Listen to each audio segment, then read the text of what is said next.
Talk Radio. The Late Night Alternative with Iain Lee On Talk Radio. We have ways of making you talk.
Mike Nesmith of the Monkees, imagine. Seriously, those first three solo albums are Magnetic South, Loose Salute, and I'm going to say Nevada Fighter, probably because that's what it's called. Go and get them, man. They're pennies. I'm going to buy it for you, Catherine. During the next ad break, I'm buying you those. Wow. I'm buying you those. And there's at my record label, we got a Michael Nesmith live album coming out where he plays all of those songs at the age of 75. Yeah, he sounds a little bit thinner in throat, but man alive, he can still do it. He invented country rock.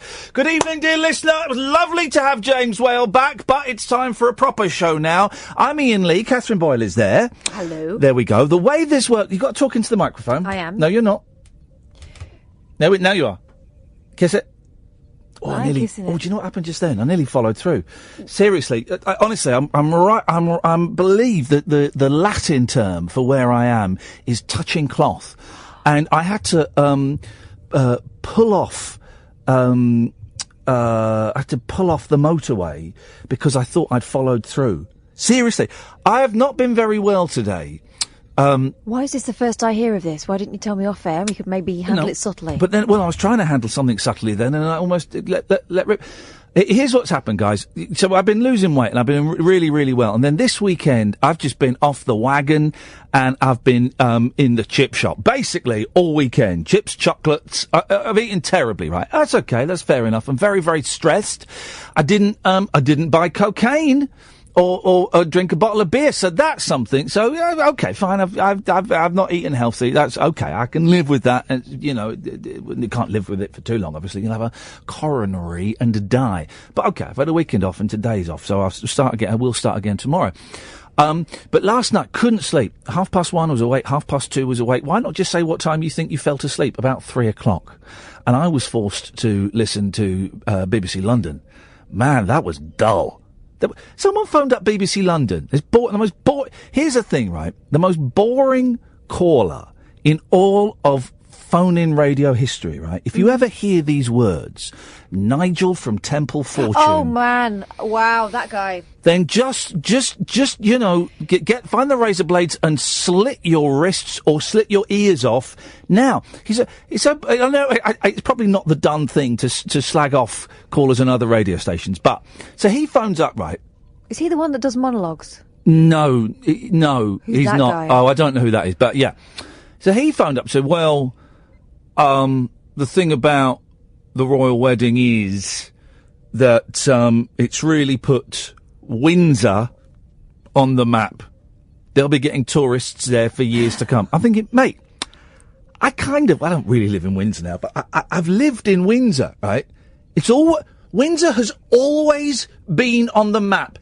It's always got tourists there. You go there any day of the week, it's got tourists there. Why? I tell you why. Because it's where the Queen actually lives. She don't live in Buckingham Palace. She lives in Windsor Castle, right? And they have a big flag up so you know when she's in. What flag do they fly? I've told you this. Standard. The Royal Standard! And it's about an hour away from London on the train. Even less than that if you go via Slough. It's about half an hour if you go via Slough. Well, they've really put Windsor on the map. You watch, they'll be benefiting from tourism for years to... What are you talking about? You absolute plank! You stupid man. So anyway, I couldn't get to sleep. It was about 2:30, right? I gave up, and I'd ordered pizza and everything. I gave up. And I did something very, very foolish, guys. Don't do this at home. I still had loads of my mirtazapine, anti-anxiety, antidepressant drugs. Cause I've been off it for about 4 weeks, I think, tomorrow. 3 weeks, 4 weeks, whatever. And I thought, well, I'll take one, and that'll knock me out. You know, that'll get me a few hours sleep. That'll get me through till about 9 o'clock in the morning. So I took one, and suddenly, next thing I know, it's 12:30 in the day, and I've been slightly distant all day, slightly disconnected, very woozy. I've had an upset stomach. I have been in the foulest of moods today. Like, I was a little bit grumpy yesterday, actually, before I took the tablet. Remember I said I was with the kids and I had to leave because I was getting very irritable. Mm-hmm. Found myself getting very irritable. With them. Their behaviour was making me irritable. I didn't take it out on them because I could feel it rising. And I thought, just hold it in. And then I left a little bit earlier than perhaps I would have liked to. And today I've just been in the foulest mood. We've just been watching a programme about trains on Channel 5. Literally 3 minutes into it, I said, I hate every C on this programme. And then there's a guy, and I just went, look at that, look at him and his, I won't say it. Let me write down, let me write my post-its first. I've got my post-its. So first post-it is, don't swear. Okay, before I put that up, I said, look at that milk tooth prick. Now put it there, don't swear. Because he had milk teeth. Adults with milk teeth. 0344 499 1000. So I've been in a terrible mood, but also I've had quite an upset stomach. And say on the motorway on the way up, I really thought I'd followed through. I hadn't. Don't worry, guys. We're gonna head up above the belt line in a minute. I promise. I went to a service station, and boy, did I breathe a sigh of relief. But that just happened here in the studio. But I'm fine. But it just means we're on the edge of our seats, literally. 0344 499 1000. Well, that should have scared off the casual listener, just flicking through the dial. Let's see who's left. It's someone who was never going to phone me before. But which guy that was never going to phone me again before? Hang on. Let me try that again in English. It's someone who said they were never going to phone me again. But which guy who said they were never going to phone me again? Find out after this. Late night conversation worth losing sleep over. The Late Night Alternative with Iain Lee on Talk Radio. We have ways of making you talk. Fair play. And he'll be the second call we go to, right? Tonight's show could be a little bit sparkier than we were expecting, right? Catherine and I were just dissing another caller to several other radio stations. Fair play. Nigel from Temple Fortune has just called up. Well, fair play. You got to respect that. You have to respect that. We'll go to him in a second. But I did tease you before the break saying a caller that had promised never to ring me again several times has rung me again. But which one was it? Well, if you said Mo, you'd be wrong. It's Waseem. Good evening, Waseem. Right. If Waseem, he's not going to talk to me. He's just going to play music. So that doesn't work. Waseem, you can talk to me, mate. I'm not letting you just play music on the air because, if anything, that's a little bit weird and a little bit creepy. And he's put the phone down. Right. Of course he has. Of course he has. Hang on a second. Let's call him back.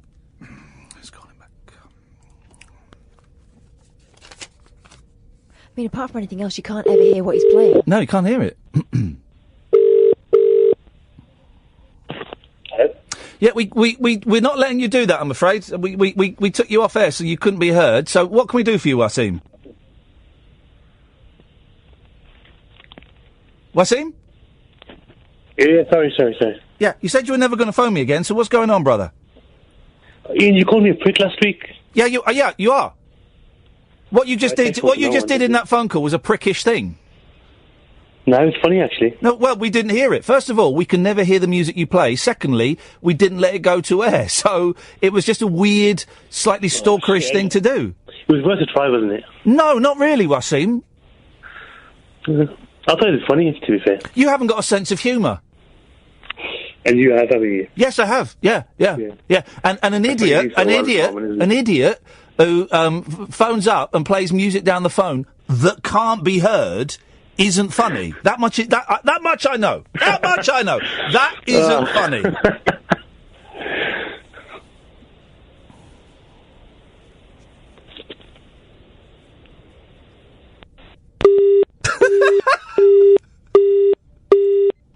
What happened there? What was that about? I don't know, but you'll get a text message. Oh, we're going back. Maybe that was an accident. Yeah, it was an accident, mate, sorry. Yeah, it was an accident. I thought it was an accident. I know you're better than that. So, Waseem, what's going on, man? Thank you. You complimented me finally. Took you a while, mate. Huh? I think you finally complimented me, mate. Okay, so what's going on? Nothing, mate. You called me a prick, so I just replied to you. I thought I'd put a song on. I thought it'd be funny. Okay, we didn't hear it, so why don't you just reply to me with, I don't know, words? In words? Yeah, you've heard of words, haven't you, Waseem? Yeah. Okay, surely if you're a man of God, you could just turn the other cheek. I had a bit of a joke for you, mate, actually, to be honest with you. I don't want to hear jokes. I don't like jokes. Never like jokes. I've got a really good joke, though. No, I don't like jokes, Waseem. I like conversations. It's not a personal joke, but it's a funny joke, though. No, I don't like... Well, I don't even know what a personal joke is, but I don't know... Is this on? I don't like jokes. So we tend not to do jokes on here. I was to do with your upset stomach, mate. Say that again? It was to do with your upset stomach. It was to do with jokes about an upset stomach. Again, I don't want to hear it. It sounds rubbish. It sounds awful. Okay, I was going to tell you, mate. I was going to tell you. Okay, so what's going on in your life that you're obsessed with my show and you can't keep away, even though you keep promising me you're going to keep away? It's really funny, mate. You know, when you have arguments with people, I find it really funny. Right. So you're obsessed with the show? No, I like the arguments. They're funny. Okay, but so I'm confused because you've told me, I'm going to say at least twice, but I think it may be 3 or 4 times, that you're not going to phone me anymore, and then you keep phoning me.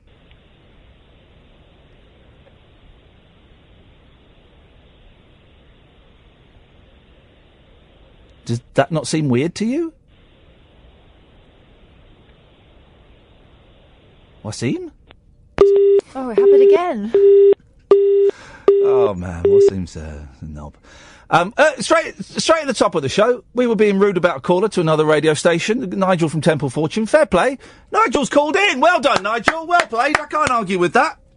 Well, Ian, good evening, and good evening to your presenter. I'm punching a bit blind here. Come on. Because someone rang up and said, guess what? Ian Collins is having a go at you. Ian Collins is having a go at you? No, it's not Ian Collins. Apologies. I've got the name wrong, so I apologise straight away. Right, that's all right. Ian's having a go. Yeah. So I said, well, what about it? He said, about your call to another radio station about Windsor. So I'm here to listen to what you have to say and do my very best to defend myself here. God damn it, Nigel! You said that the royal wedding was going to had finally put Windsor on the map, and that there were going to be loads of tourists there as a direct result of the royal. Windsor's been on the map for years, and there's always tourists there, man. But there'll be loads more, Ian. They'll be flocking there in their droves. They're flocking in their droves there anyway. Let me tell you something. I've lived in the States for 32 years. Yeah. And a load of my American neighbours said, Windsor, well, we've gone to Scotland, we've gone to Ireland, they say, we've gone to Paris and France, as they say, and we've never been to Windsor. We're going to go to Windsor, and all our friends want to go to Windsor. They want to see Windsor. And I'm like, it's great for tourism. Nigel, have you ever been to Windsor? 3 times. Right, I live there, mate. Right, I don't now because I'm getting divorced, but my family still live in Windsor, and I lived in Windsor for a long time. It's full of tourists. On a hot Saturday, you literally can't move without bumping into either a Japanese, a Chinese, or an American tourist. There'll be more. Oh, we don't want any more! It needs a decent fish and chip shop. Go on, give me that at least. No, I'm trying to. No, there is a decent chippy, but it's right down the other end. So I'll give you that. There's not a decent chippy in the centre of Windsor. Not because of what in Muswell Hill. Now he's stalking me because before I lived in Windsor. I lived in Muswell Hill. No, well, I just go to one a lot. The one that you know that I know. I think Toffs. I think Toffs is a good one. I think it's overrated. Oh, I love it. I think it's great. Great for a sit-in. Yeah. But then they charge a fortune if you sit in Toffs. Yeah, but you know what? The fish is so fresh. They leave the hook in it, and it's so big. All right, listen. Let me put the cards on the table. Let me put the cards on the table, Nigel. Because I hear you phoning up. I'm a radio anorak, right? And I listen to all the radio stations, and I hear you. I heard you once, right? Get this, Nigel. I heard you once, because you live in Las Vegas, right? Yeah, yeah. I heard you once on the phone to BBC London, right? And then I switched over because it was you, and to LBC, and 20 minutes later you were on the phone to LBC as well.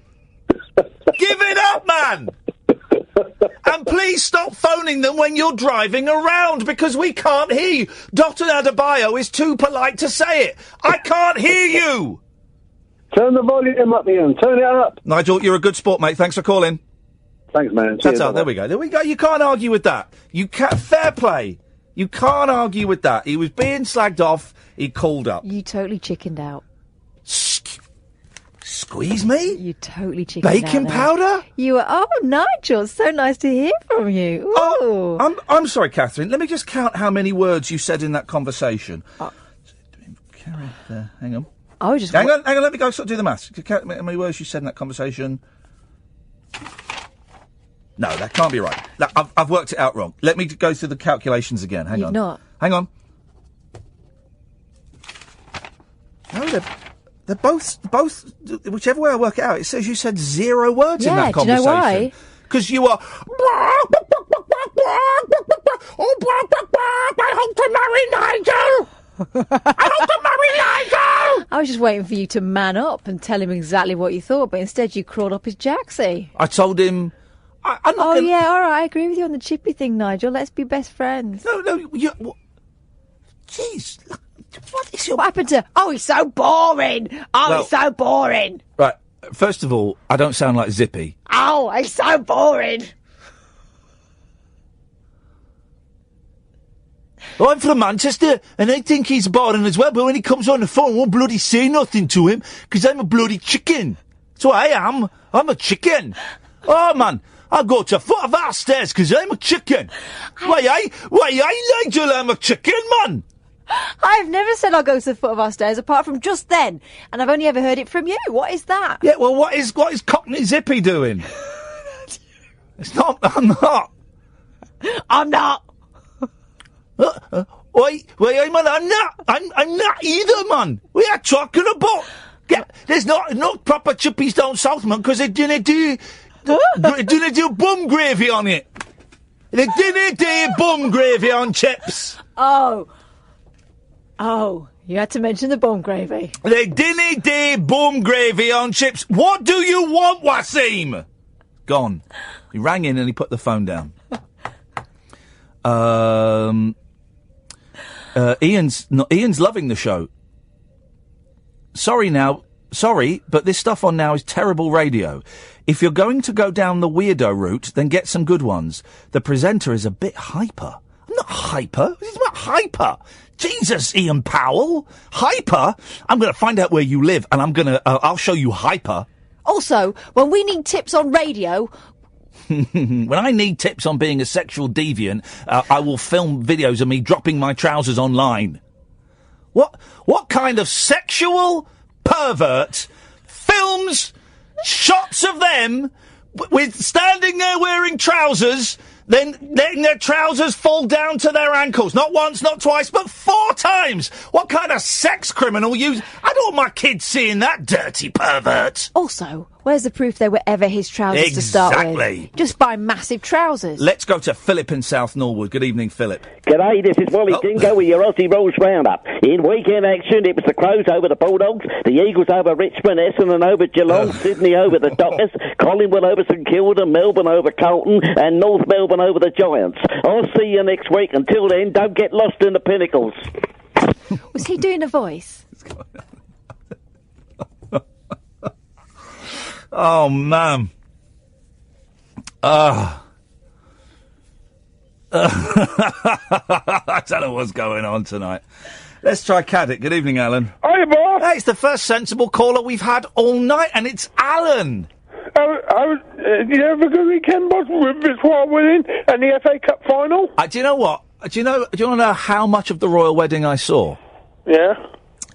I saw the GIF of Prince Harry saying that he was cacking himself. And even then, I don't think he was actually saying it. He was saying, I'm so lucky. Yeah, right. We didn't expect that from a ginger ninja. Oh, don't be gingist. Yeah, you can't. I don't like people calling other people out for being ginger. What if people called you out for being a fat thicko? I've been called Mr. Bloggy once. Okay, well, just once. Yeah. Well, it's just not nice, is it? It's just not nice to... I'll take it back. I've got 2 ginger nephews, and they are brilliant. And also, I don't think Prince Henry, for that's his real name, is an actual ninja. I've not seen any of the royal wedding. None of it. I was in Walsall, a video games. Hang on a second. Just stay there, Alan. Right, Catherine. Nigel from Temple Fortune is back. I think you wanted to say something to him. No, you did, because you didn't say it the first time. You say it tonight. Nigel, Catherine wants a word with you. Hi, Nigel. How are you? Hi, I'm fine, thank you. Ian thinks you're boring. Well, you know what? He's entitled to his opinion. I want to say thanks for squeezing in. Thanks for my defensive ability to challenge him, and I do respect him greatly. And I tell him I will ring him from Las Vegas. Brilliant. Bye, Nigel. He owned you. What did you say there? Let me just do some workings out. I didn't hear what he said because his phone signal, as per usual, was pony. That Kath has done the exact opposite there. Right? If you're lucky enough, Alan, to have good friends, sometimes they will go up to a person you fancy and say, my mate fancies you. Things like lay of the land. So I got with Tessa, was probably the longest relationship I've ever been in. Yeah. This is the man who's getting divorced. Was with this girl Tessa, and it all started because I fancied her for months and months and months, and I couldn't say anything. And I was with Mackenzie, and Mackenzie Cook. That's the fella. We were watching Ronnie Size Represents at New Year's Eve at Alexandra Palace, and he said, "You've got to ask her out, man." And I said, "I can't." And so he went up to her and he went, "My friend fancies you." She goes, "Oh yeah, which one?" She said, "Well." He said, "It's Ian." He went, "Oh, yeah, well, tell him I fancy him." And that's how we got together, and it was lovely, right? But Catherine just did the exact opposite of that. My friend thinks you're boring. Oh, yeah, which one? Ian. Oh, all right, yeah. He was really good about it, though, so, I mean, you look bad. I don't look bad. You look bad. I'm going to give you 3 reasons why you look bad. 1, you're a coward. 2, you've stabbed your mate in the back. 3, you're a snitch. And what do snitches get, Alan? Comeuppance. Well, no, a reward, a cash reward. No, snitches get stitches, and that means that at some point I'm going to have to slash you with a knife. Oh, yeah? I wouldn't do that. Let's not even.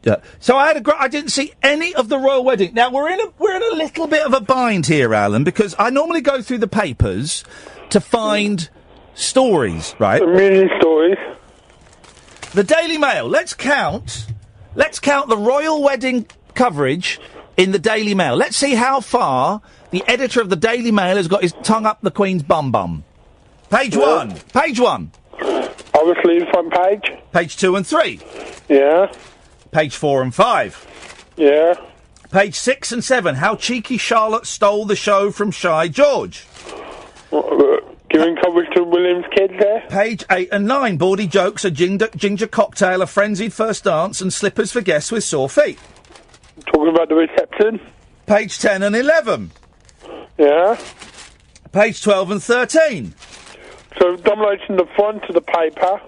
Yeah. Well, we're well in now. Page 14 and 15. Are we coming up to Nigel Deadster? Page 16 and 17. Isn't he dead? Page 18 and 19. Oh my God! Yeah, we got a way to go yet. Page 20 and 21. Is it a War Souvenir special? Oh, you just wait. Page 22 and 23. Oh my God! Is there a pull out and keep in the middle? Page 24 and 25. Yes. Page 26 and 27. Yeah. Page 28 and 29. So why were the Beckhams and Clooneys and Chloe Madeley invited? Page 31, and then it stops. 31 pages? Yeah, and then it stops. Yeah. But then, if you want, there is a pull out and keep 32-page souvenir special. Yes. That means there are 63 pages in today's Daily Mail about a flipping wedding. 63 pages. And tomorrow they'll be bemoaning the amount of power the elite has. 63 pages in the Mail about that flipping wedding, of which I have literally... I've not even seen the news. I've literally seen not 1 second of it. Did the Daily Mail send everybody out the window to cover it? Oh, I don't know what he said. He said it like this, though? We're in. The week has begun. 63 pages in the Royal Mail. The Sun, I think, only goes up to, like, page 18. Traitors. Restraint. 0344 499 1000. We can do a kind of semi-traditional phone-in topic, right? What did you do instead of watching the royal wedding? It's a bit of an old-fashioned topic, but I think we can get away with it. What did you do instead of watching the royal wedding? I was watching a talk being given by the people from Rare Software who wrote the game Conker's Bad Fur Day Out, I think it's called. That's what I was doing. Also watched the bloke later on who wrote Doom. John Romero. And then I gave a talk as well. So what I was doing is I was in a room full of some delightful geeky brothers and sisters playing old video games in Walsall. What did you do instead of watching the royal wedding?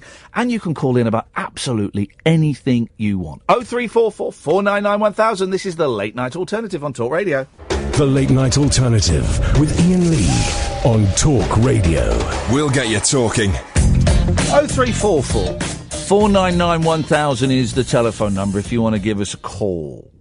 You saw the wedding, didn't you? Yeah, I did. Did you have a little blub? I might have had a slight weep, yeah. Did you watch it on BBC or ITV? BBC. Of course. No one watched it on ITV. They might as well have shut down. 13.5 million people watched it on BBC. 3 million people watched it on the ITV. But it was Dermot. The number one button was Dermot broken. was hosting it on... Yeah, he wasn't in it very much, though.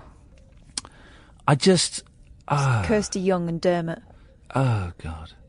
Well, here's the thing. I kind of wanted to make this a royal wedding free zone, but there's not. All I've got in the papers are a story in the Star that was in last week's papers about a vicar wanting to ban the full Monty. Got something about Hitler. I don't know what that is. Well, I know what Hitler is, obviously. Page 21 of the Sun. There's a story about sex, and then there's a story about George Harrison's guitar being sold. That's it. I've got to string 2.5 hours, stretch 2.5 hours out of those 4 topics. Really doesn't fill me with enthusiasm or excitement. And nor should it you, dear listener. Nor should it you. Neither should this next call. It's Gary from Catford, or as we call him, Boring Gatford. Good evening, Gatford. Great introduction as always. Thank you, mate. That's a pleasure. I had a spring clean whilst the royal wedding was on. Is that a euphemism? No. Actually, you knocking one out? No. Literally, I actually got boxes out and cleared things out and threw a load away. I'm moving. Hopefully, probably won't be for a month, but I'm at Fingers crossed. I'm at that stage, Gatford, where it's kind of out of my hands now. It's in the hands of the mortgage people. I'm waiting to get the approval on that, and it's in the hands of the solicitors. There's not really anything I can do, but you want to feel like you're doing something, right? You want to feel like you're doing something. So I've started packing, and I've been an idiot. I've bought loads of those big plastic crates, 50 litres and 80 litres, right? They cost they're like a tenner each. I spent about 120 quid on these crates. And then I saw on Amazon you can buy cardboard boxes, Anyway. You can go to, storage or removal companies. Yeah, exactly. Yeah, but I was being an idiot. Anyway, so I've started packing, and I've cleared out the garage at home, right, of all my stuff. I found treasure. Found treasure. I found the cover of the Pakistani newspaper that I was on. Nice. I found a picture of me with long hair at my second ever photo shoot, after I left college. I found a cheque. Can I just go back to it? When did you give up the long hair? Really long hair. I'm shaved underneath. Otherwise it'll be real big. Yeah, I've got an undercut. Yeah, undercut, right. I got rid of that. That picture was probably taken, I'd have been 23, so something like 22 years ago. Oh, okay. Probably about 24 I probably got rid of it. So it didn't last for long. I found a cheque valued at $157, made payable to Gloria Perez, right? But on eBay, and I saw one on eBay recently for a starting bid of 120 quid, right? I bought it years ago for about 50 quid. Who is Gloria Perez? Well, I'm about to tell you, Gatford. Oh, okay, yeah, right. Gloria Perez was, in the 1980s, Brian Wilson's cleaner. And the cheque is made out and signed by Brian Wilson of the Beach Boys.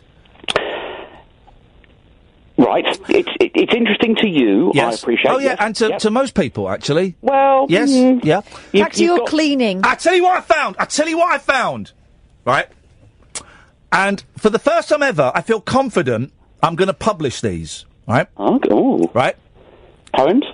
Songs that I wrote between the ages of 17 and 22. Songs. Actual songs. I don't know how many are there, right? I don't know how many are there. But this is what I intend to do. I was thinking about this, because I've always been too embarrassed to show them to anyone. What I'm going to do... I've got an idea after this for you. Okay, well, it won't be as good as this. Right? It might be.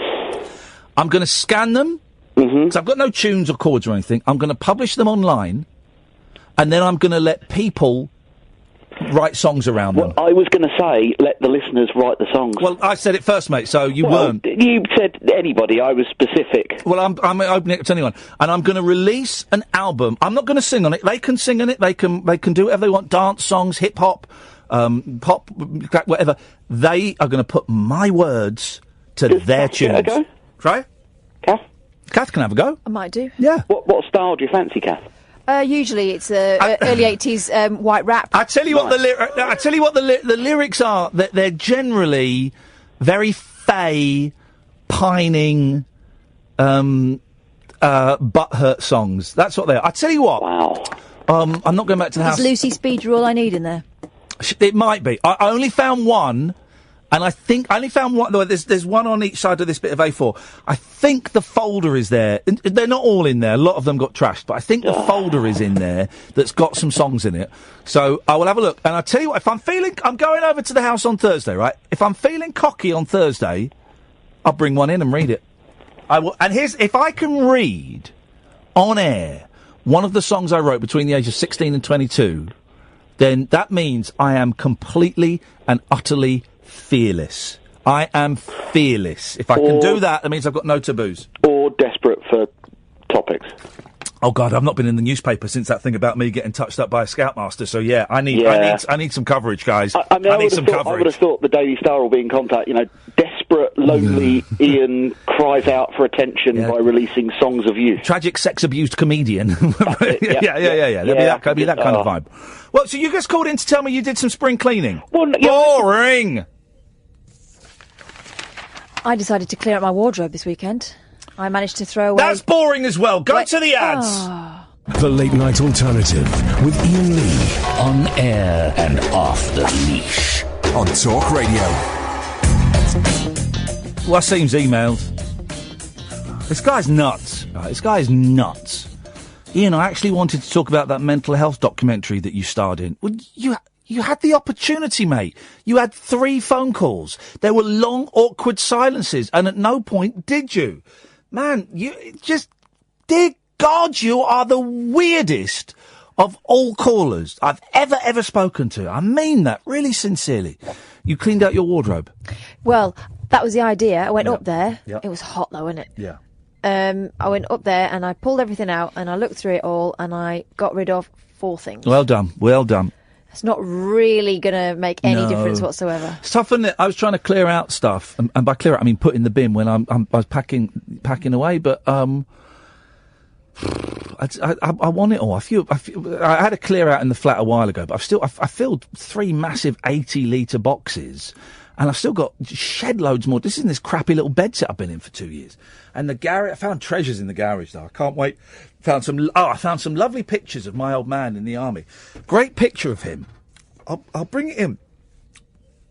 Him acting as, what do they call the soldiers with the big metal hats and the things? Horse guard. Him as a horse guarderer. Him as a horse guarderer for what looks like someone's wedding. But I've got no idea to whom these two... I don't know who these people getting married are. But it's a great picture of my dad as a horse guarderer. And there's loads of pictures of my mum in there, and my nan, and my great-nan, and all of this. So there's a big box full of stuff. So I will sort through that. I watched that thing you did for Channel 5. Oh. And there was a brilliant picture on that I've never seen before. Me, my sister and my mum. Yeah. By our music centre. Yeah. They want... Doesn't your sister look like your mum? Don't know. Yes. Don't know. I know the picture you mean because I got it back this week. They had it for ages, and I got it back just this week. And it's yes, I was looking at the picture the other day. It's a nice picture. It's a nice picture, but then pictures are sad because my dad is dead and my mum can't walk. And I just kind of... It's like when I show pictures of if I show pictures to the boys of my mum standing up, they don't know who it is because they've never seen her stand up. The concept of Nanny Linda standing, is they think they find it funny, and I get why they find it funny because it's strange to them. It's completely alien. This old woman they go and see, who's completely dependent on, things and people around her. And then there's a picture of her stood up, and they're like, who's that? This is the Late Night Alternative on Talk Radio with Iain Lee and Catherine Boyle. We are here Mondays to Fridays, 10 o'clock till 1. You can listen to us on DAB. You can download the app for your smartphones or go to talkradio.co.uk. And tonight, you can watch us on periscope.tv/Iain Lee. Or the best way is to go to youtube.com/Iain Lee, IAINLEE, youtube.com/Iain Lee, and then you click on the live video, and then you can see us in all our heavenly glory. Do give us a call, though, if you're waiting for the hook, for the catch, for the question. There ain't one. We don't really do it like that. The closest we've got to that tonight is what were you doing instead of watching the royal wedding.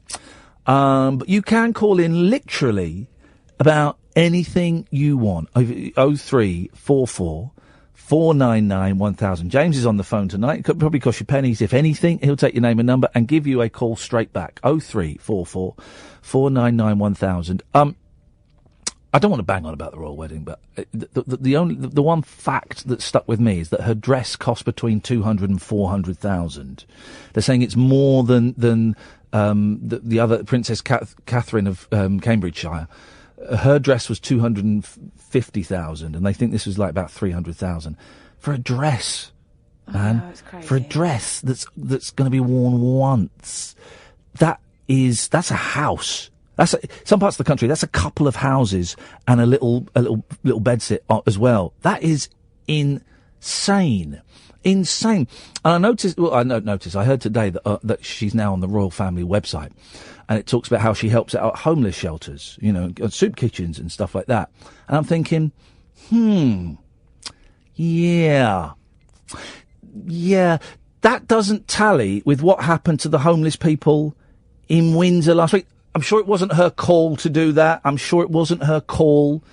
But that totally goes against what happened last week, where all the homeless people in Windsor were told to move on, only to be replaced seconds later by American women. The ones I saw were American women sat there in their Union Jack sleeping bags instead of the homeless people. And her dress cost £300,000. Maybe they should have just given them Union Jack sleeping bags. Maybe they should have done. £300,000. That's the thing. That's the thing. The one thing that I've heard, that has stuck with me throughout this whole wedding is the dress cost £300,000. And it just doesn't compute. Also, surely the designer would have given it to her for free, you'd think. It's like celebrities go on the red carpet. They get a free dress to wear for the day, and they say, "Oh, that's a nice dress." E! Entertainment goes, "That's a nice dress."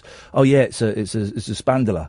But £300,000 on a dress. That is that's obscene. It's obscene. That's obscene. The cost of an average wedding dress is daft, really. Isn't Yeah, it? yeah, of course.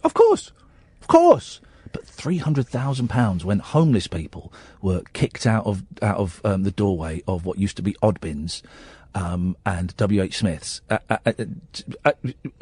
Oh, but it was a beautiful service. Who cares? That dress cost £300,000, man. That dress costs more than you earn in 10 years. It was a wedding dress. Incredible scenes. Good evening, Carl. Good evening. Good evening, Carl. What you got for us tonight? I just phoned up to say I'm a relatively new listener. Only been listening to you about 2 or 3 months. But there are drawbacks to listening to your show. Go on. What are they, Carl?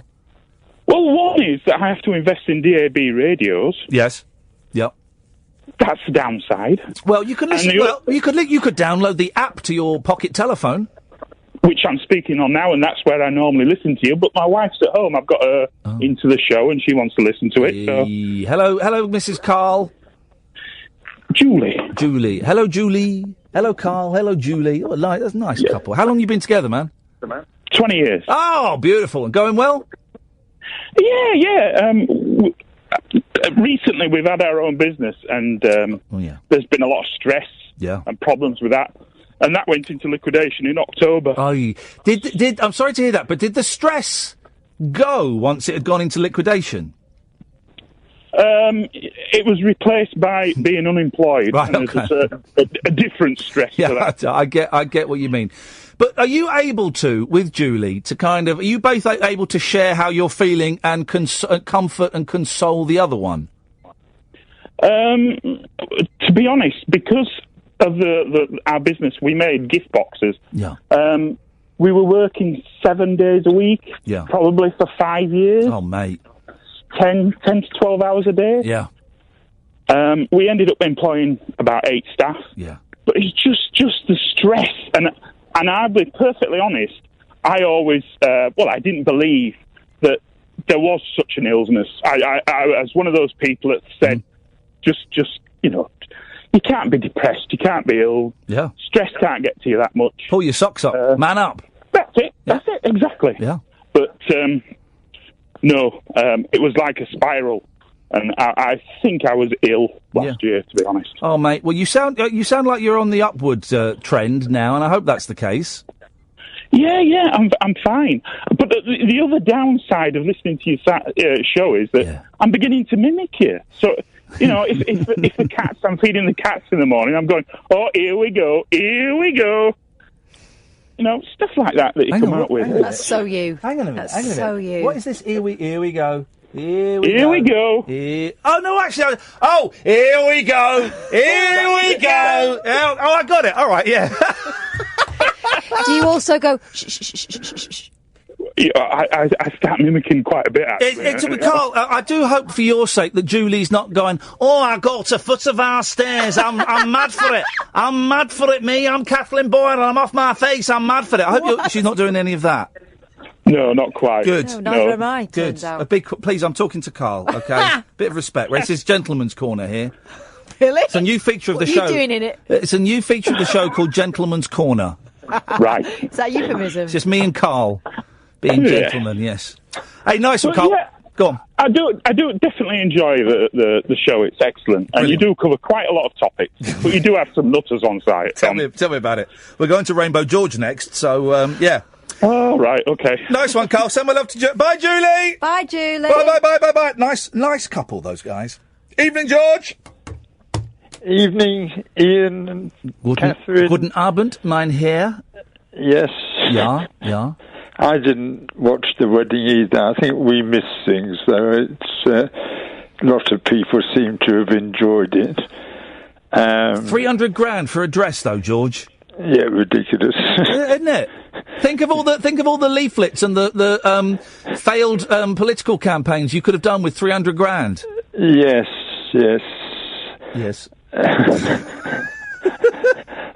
I went to Camden to pick up my pension money while it was happening. Good for you. HSBC Bank is closing down in a few weeks.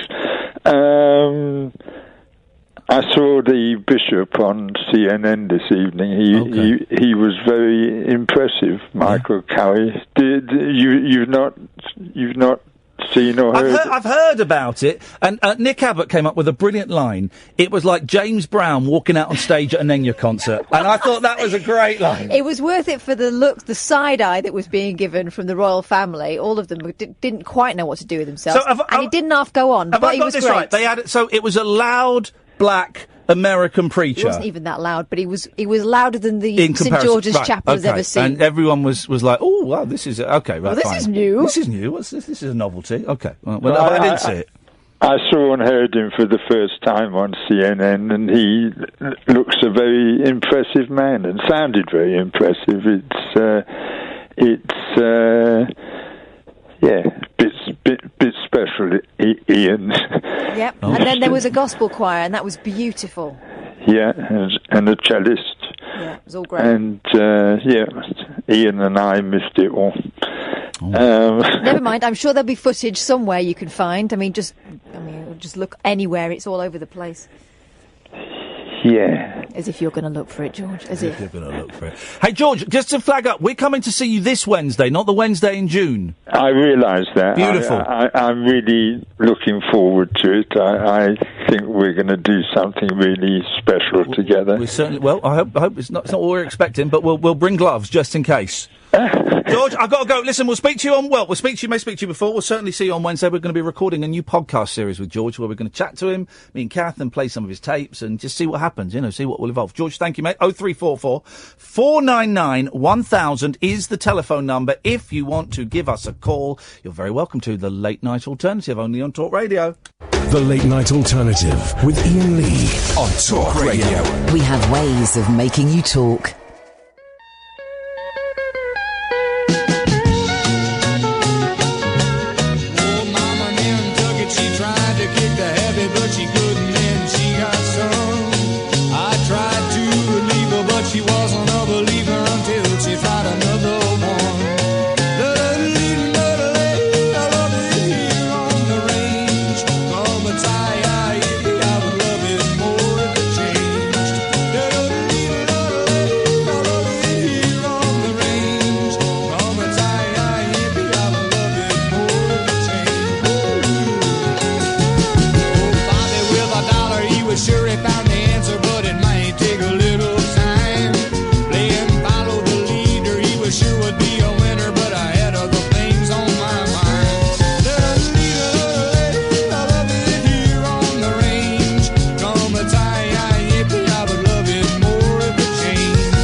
though. Then there, country music, Michael Nesmith, the first 3 albums. I just bought you the box set of the first 5 albums. Blimey, thank you. It's only 15 quid.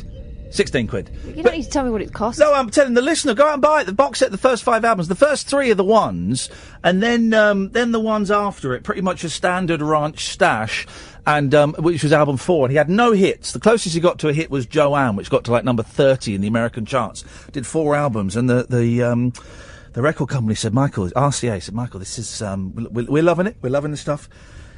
You've got to write us some hits, man. Otherwise, we can't keep doing this. You've got to write us some hits. So his 5th album was called "And the Hits Just Keep on Coming," and it's basically him and the pedal steel guitar player going way off into cosmic country. No hits, drop from label. It's great. It's great stuff. 0344 499 1000, the late night alternative. Hello, if you're watching us on YouTube.com/Iain Lee, you can watch us in all our heavenly glory. Hey, this guy hasn't called for a while. It's Sloop John B. Howdy, howdy, howdy to you and all and the listeners. Yes! By the way, that Nesmith tune was wicked, mate. Yeah, he's good, isn't he? He's good. Yeah, yes, it's bloody good.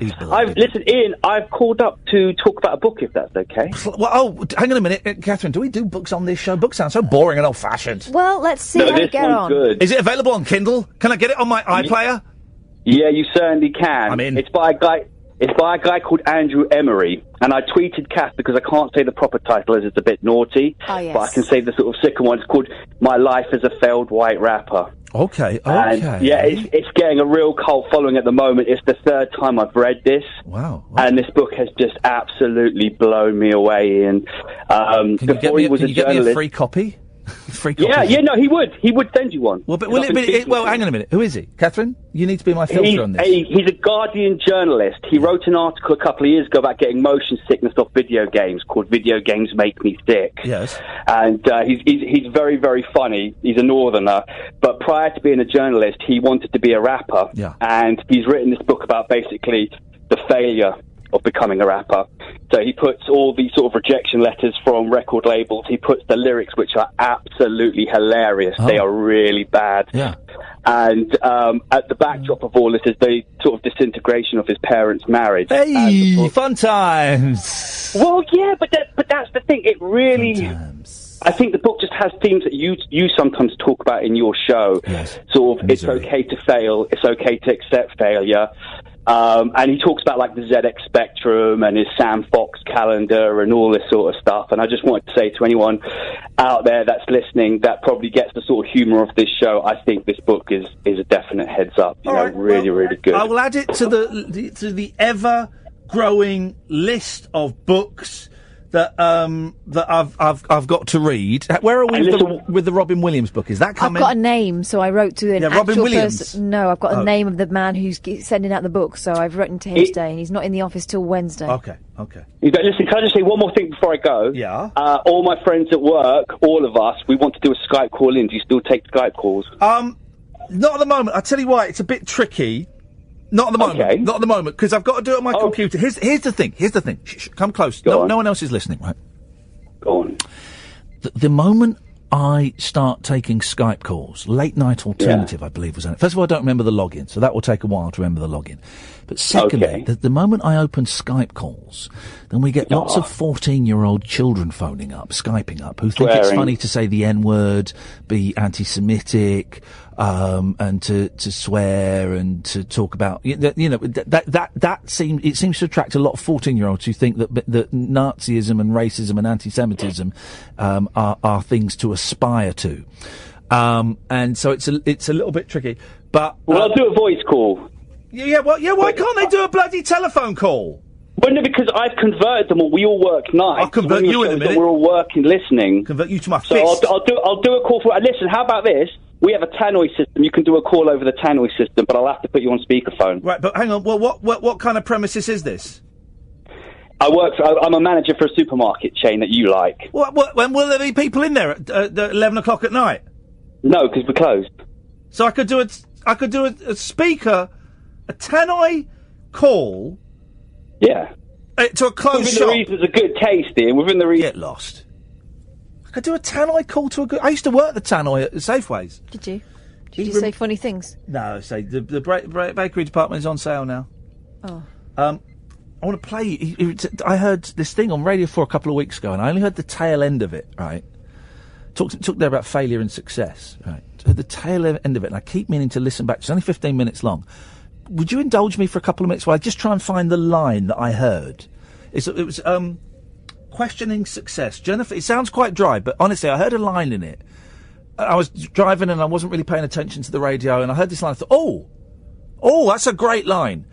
Jennifer Kavanagh questions the value of success, arguing that it is the moral content of what we do, rather than doing it well or badly, on which we should judge ourselves. What I heard tied in with the only failure is to not try, and failure is actually a good thing. You know, we embrace failure. So I'm just going to jump. It was kind of right at the end, and she talks about marriages. Let's just see if we Killing can. a man or growing a flower. Oh, seems to have Did you say killing a man? Yep. Hang on, it's frozen. Why is it frozen? That's one approach. Still in use in the word succession when one person follows or succeeds another. Success used to mean an outcome, whether good or bad, just something that follows. If, as Kipling said, success and failure, or as he put it... What is wrong with the BBC iPlayer tonight? Probably realise it's being streamed illegally on another radio station. That to one side. No, it's not going to work. All right. I tell you what it was. She said, and I didn't quite get the full context of it, that that when a couple divorce, that to say the marriage failed is wrong and is damaging to society and damaging to the esteem of thing, because the marriage failed at the ending, and probably a bit before the ending, but it was that was a marriage. That was a marriage from beginning to end, from courtship to engagement to marriage to end. That's the marriage. And to say it failed, but I don't know the full context. Just gonna hang on a second. We've got no phone calls, by the way. 0344 499 1000 is the telephone number. If you want to give us a call, you can. We've got no phone calls. I'm just going to call someone up who's just texted in something.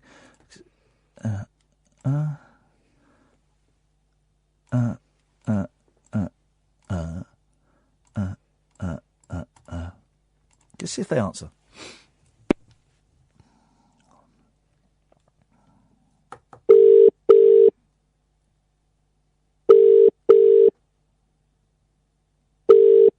Feeling these guys aren't going to answer.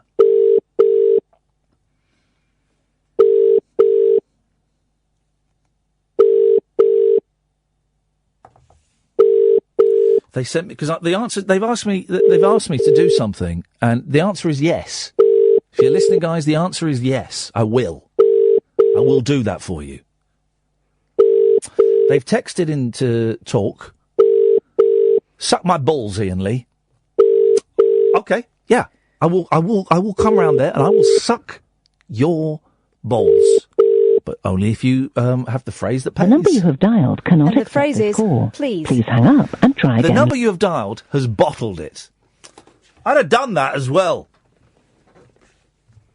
0344 499 1000. This is the Late Night Alternative on Talk Radio. Unmissable late night radio with the original king of unconventional conversation. Make contact with Iain Lee. The Late Night Alternative with Iain Lee on Talk Radio. Everybody's asking me to suck their balls. Well, it's because you said you're willing. Man alive. You've opened a very, very sticky can of worms. Yep. Well, okay, let's try these guys. Try these guys.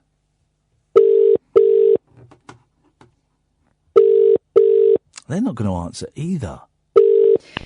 They're hung up, man. It's as if, I don't know, they don't really want you to suck their balls. Guys, do you want me to suck your balls? Or do you not want me to suck your balls? Because you're sending confusing messages. You're sending messages saying suck my balls. And then when I call you up to arrange a date and a location for sucking of said balls, you don't answer. I mean, teasing. What's a girl supposed to do? Oh, okay. I don't want me to suck their balls. Gosh. 0344 499 1000 is the telephone number. There's not a lot in the papers. Right? I've got 4 stories, and I've just seen the one I've written down about Hitler, and it's not very good. It's a very, very poor Hitler story. So, some phone calls really would be appreciated. Adolf Hitler planned to rule the world from Scarborough.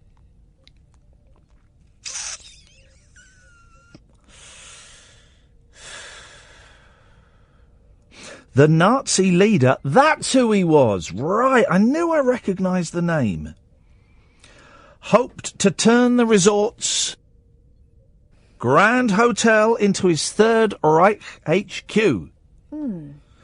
Scarborough's famous spa waters were to be piped to his bathroom, and he planned to waltz Eva Braun around the ballroom. Long-lost documents have now revealed Luftwaffe pilots faced a court-martial if they dropped any bombs, even F-bombs, on the Führer's future would-be address. Since the 1860s, the Grand had become one of Britain's poshest hotels, having survived shelling by the German Navy in World War I.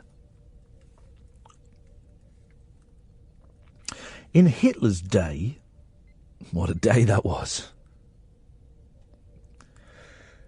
It was the biggest hotel and large... Oh, it's a boring story. And also, I've heard exactly the same story, but applied to that place in... Was it not Brighton? Was he not after the pavilion at Brighton? Oh, it's just some bloke. It's just some bloke has made this up. Is he writing a book? Some bloke, right. The end of the attack, 28 civilians. Not a single bomb fell on the Grand. Local historian... There we go.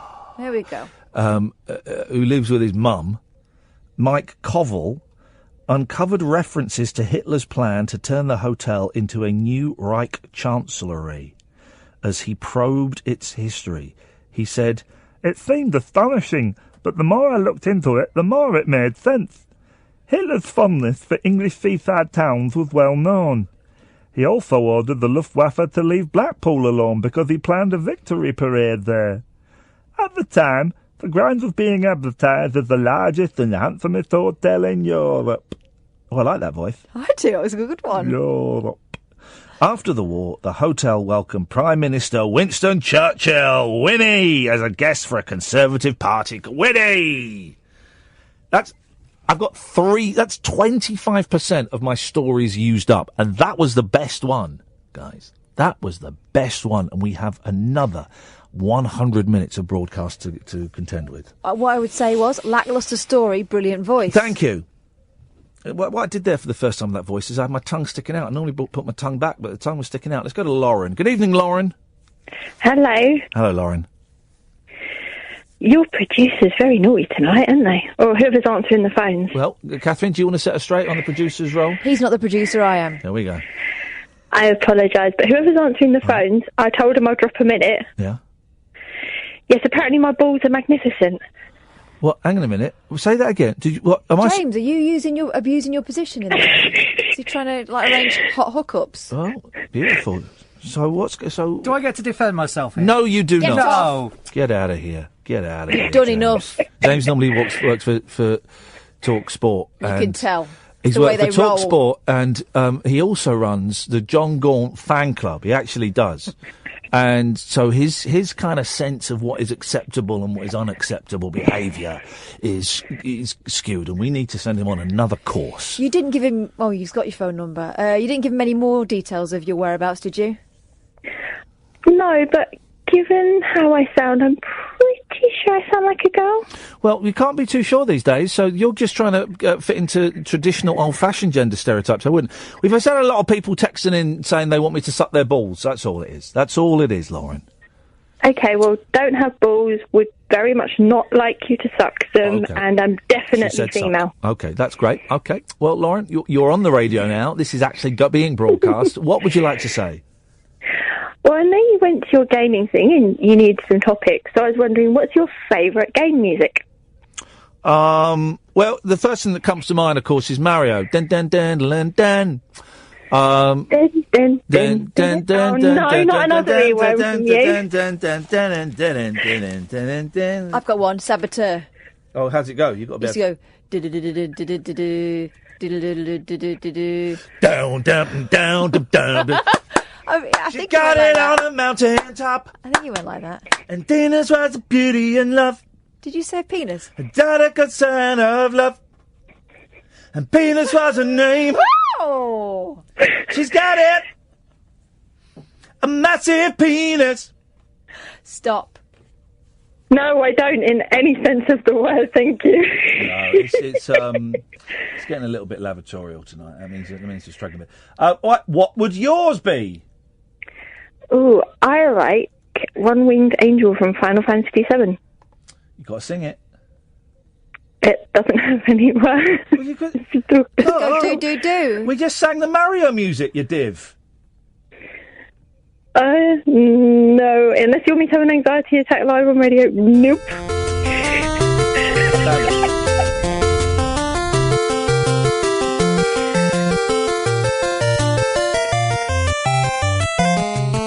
Got a whole album of this stuff. Whoa! There we go. Hang on. There we go. Oh, do you remember the boss level music from Mario? Did.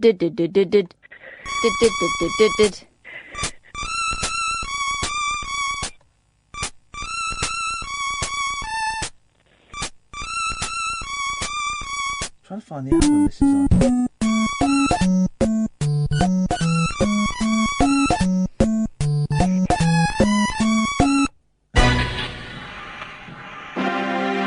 It's all written in Japanese, so I can't tell what I'm playing. Hang on.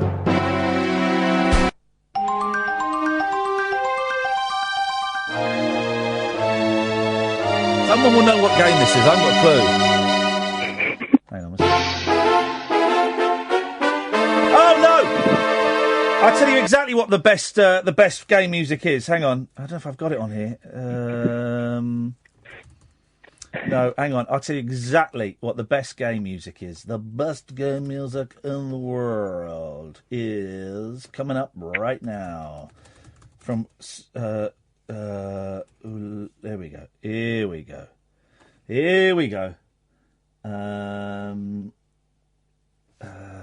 I can find it. Here we go. Listen to this. This is great. See if you know this game.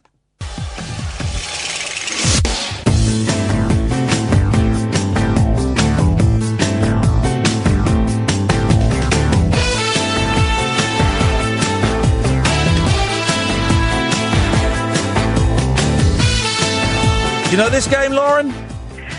It's ringing a bell, but I can't think.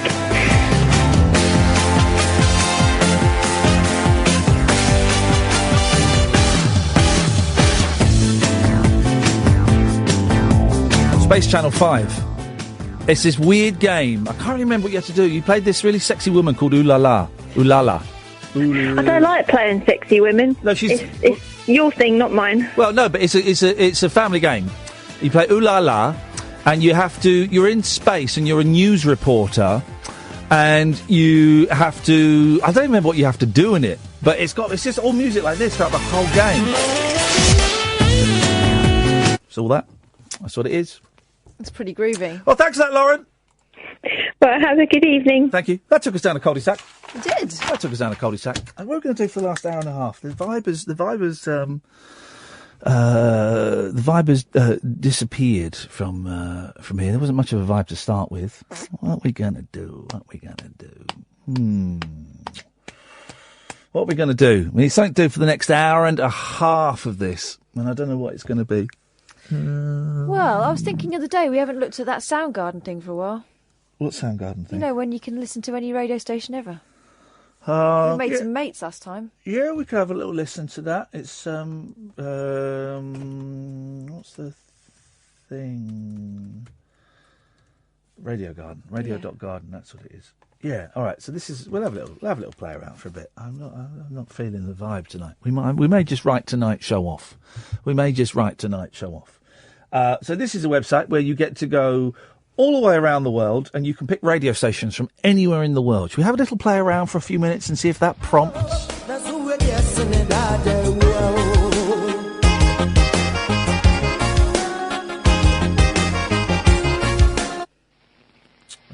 Right.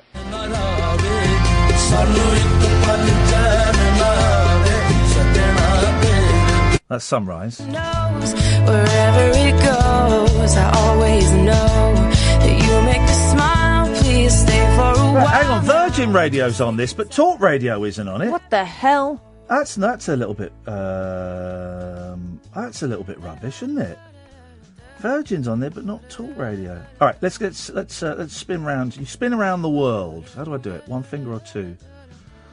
I can't maybe remember how you do it. Oh, so you just click over there. Right, let's go to America. Let's see what we've got here. Let's go somewhere small. WCIK. Let's see what these guys are up to.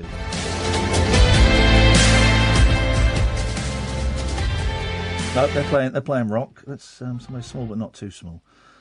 There we go.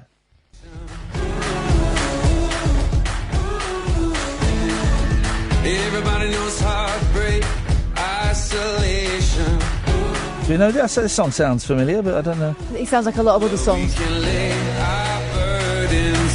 Jesus. This is good, Jesus. There we go. This is great, though. This station's called Thy Word Network. This is good, Jesus.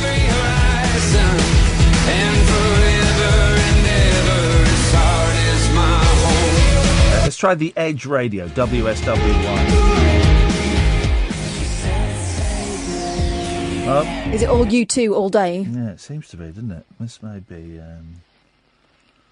let's have a little look over here. Let's see what's going on here. Scandal against the Trump campaign. And the Deputy Attorney General, Rod Rosenstein, that signed the fourth warrant application. Well, every...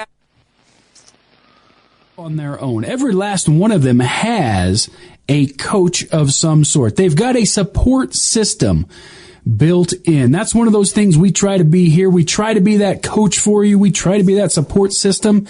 You also need that wherever you are. You've got to have that good support system around you. Folks that are cheering you on as you are headed towards that medal stand, if you will, financially. You know, I was watching the women's cycling event on Sunday there, and it was amazing. Try this, Success Radio USA. And, you know, my bum was a little bit sore from falling, but I said, if I want to be an Olympic champion, if I want to compete with the best, I'm going to have to pick myself up and keep on going. When Michelle was 10 years old, her family received financial assistance. Do you know who this guy doing the voiceover is? Michelle and her sister to train at the premier Ice Castle International Do you know this voice? in Lake Arrowhead, California.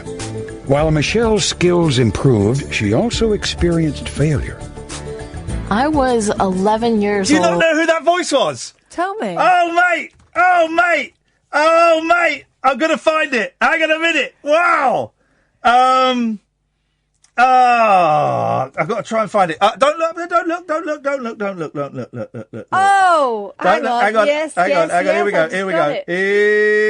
we go. Not this guy. Hang on. Let's get to the opening. 22. Wait. It's the Cheetah's voiceover guy. Doing stuff on her own and not really involving me as much. Harley, age 22. A waitress suspected of serving herself up on a party platter to another man. It's the Cheetah's guy, it's him. A record crowd at the U.S. Olympic Festival, becoming their youngest champion. From there, Michelle's hard work and focus vaulted her to becoming a major world-class figure skating competitor. And then we found her in the back of a van with someone she was not married to. Just after the lunch rush, Cheater's agents spot the suspect coming out for a smoke break. Oh wow! We got to get this. All the training I had under my belt. I knew what I had to do, and get him to and that was just to go out there and see what this is. Peak FM. Just a lot of crap rock FM. Let's try. Let's head to New York. Is that New York there? Let's see what we got. What's this?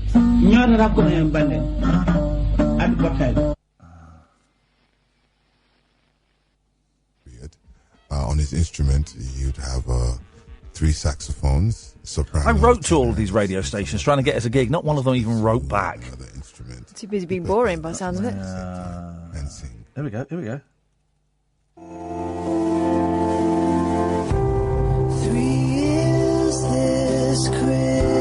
This is Christmas radio, the cutting edge of Christmas radio. In May. It's May, right? Yeah.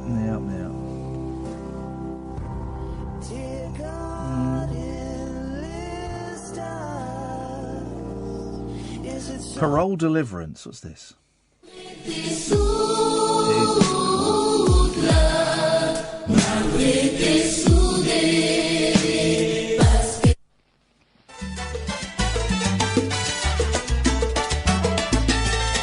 Armageddon music.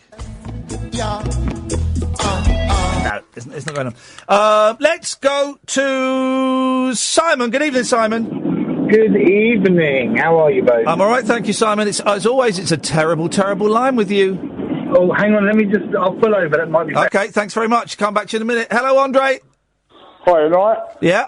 What I was going to say, there was a plane crash near me today. Oh, yeah? Well, what happened, Ian, yeah? Yeah? It crashed in between a church and blooming Tesco's. Flipping heck, that's unlucky, isn't it? Only a little plane. Where's they now burying the survivors? Sorry? Church or Tesco? Where were they burying the survivors? Church or Tesco's? Well, it depends what faith they are. No, you don't bury survivors. Okay, thanks for calling, Andre. Here we go. Let's try Simon again. Hello, any better? Yeah, it's better. Thank you, mate. Right, I've got three things, actually. Yeah? If I may be so bold. Yes. So the first thing is, and this just a thought that occurred to me, what has happened to Barry from Watford?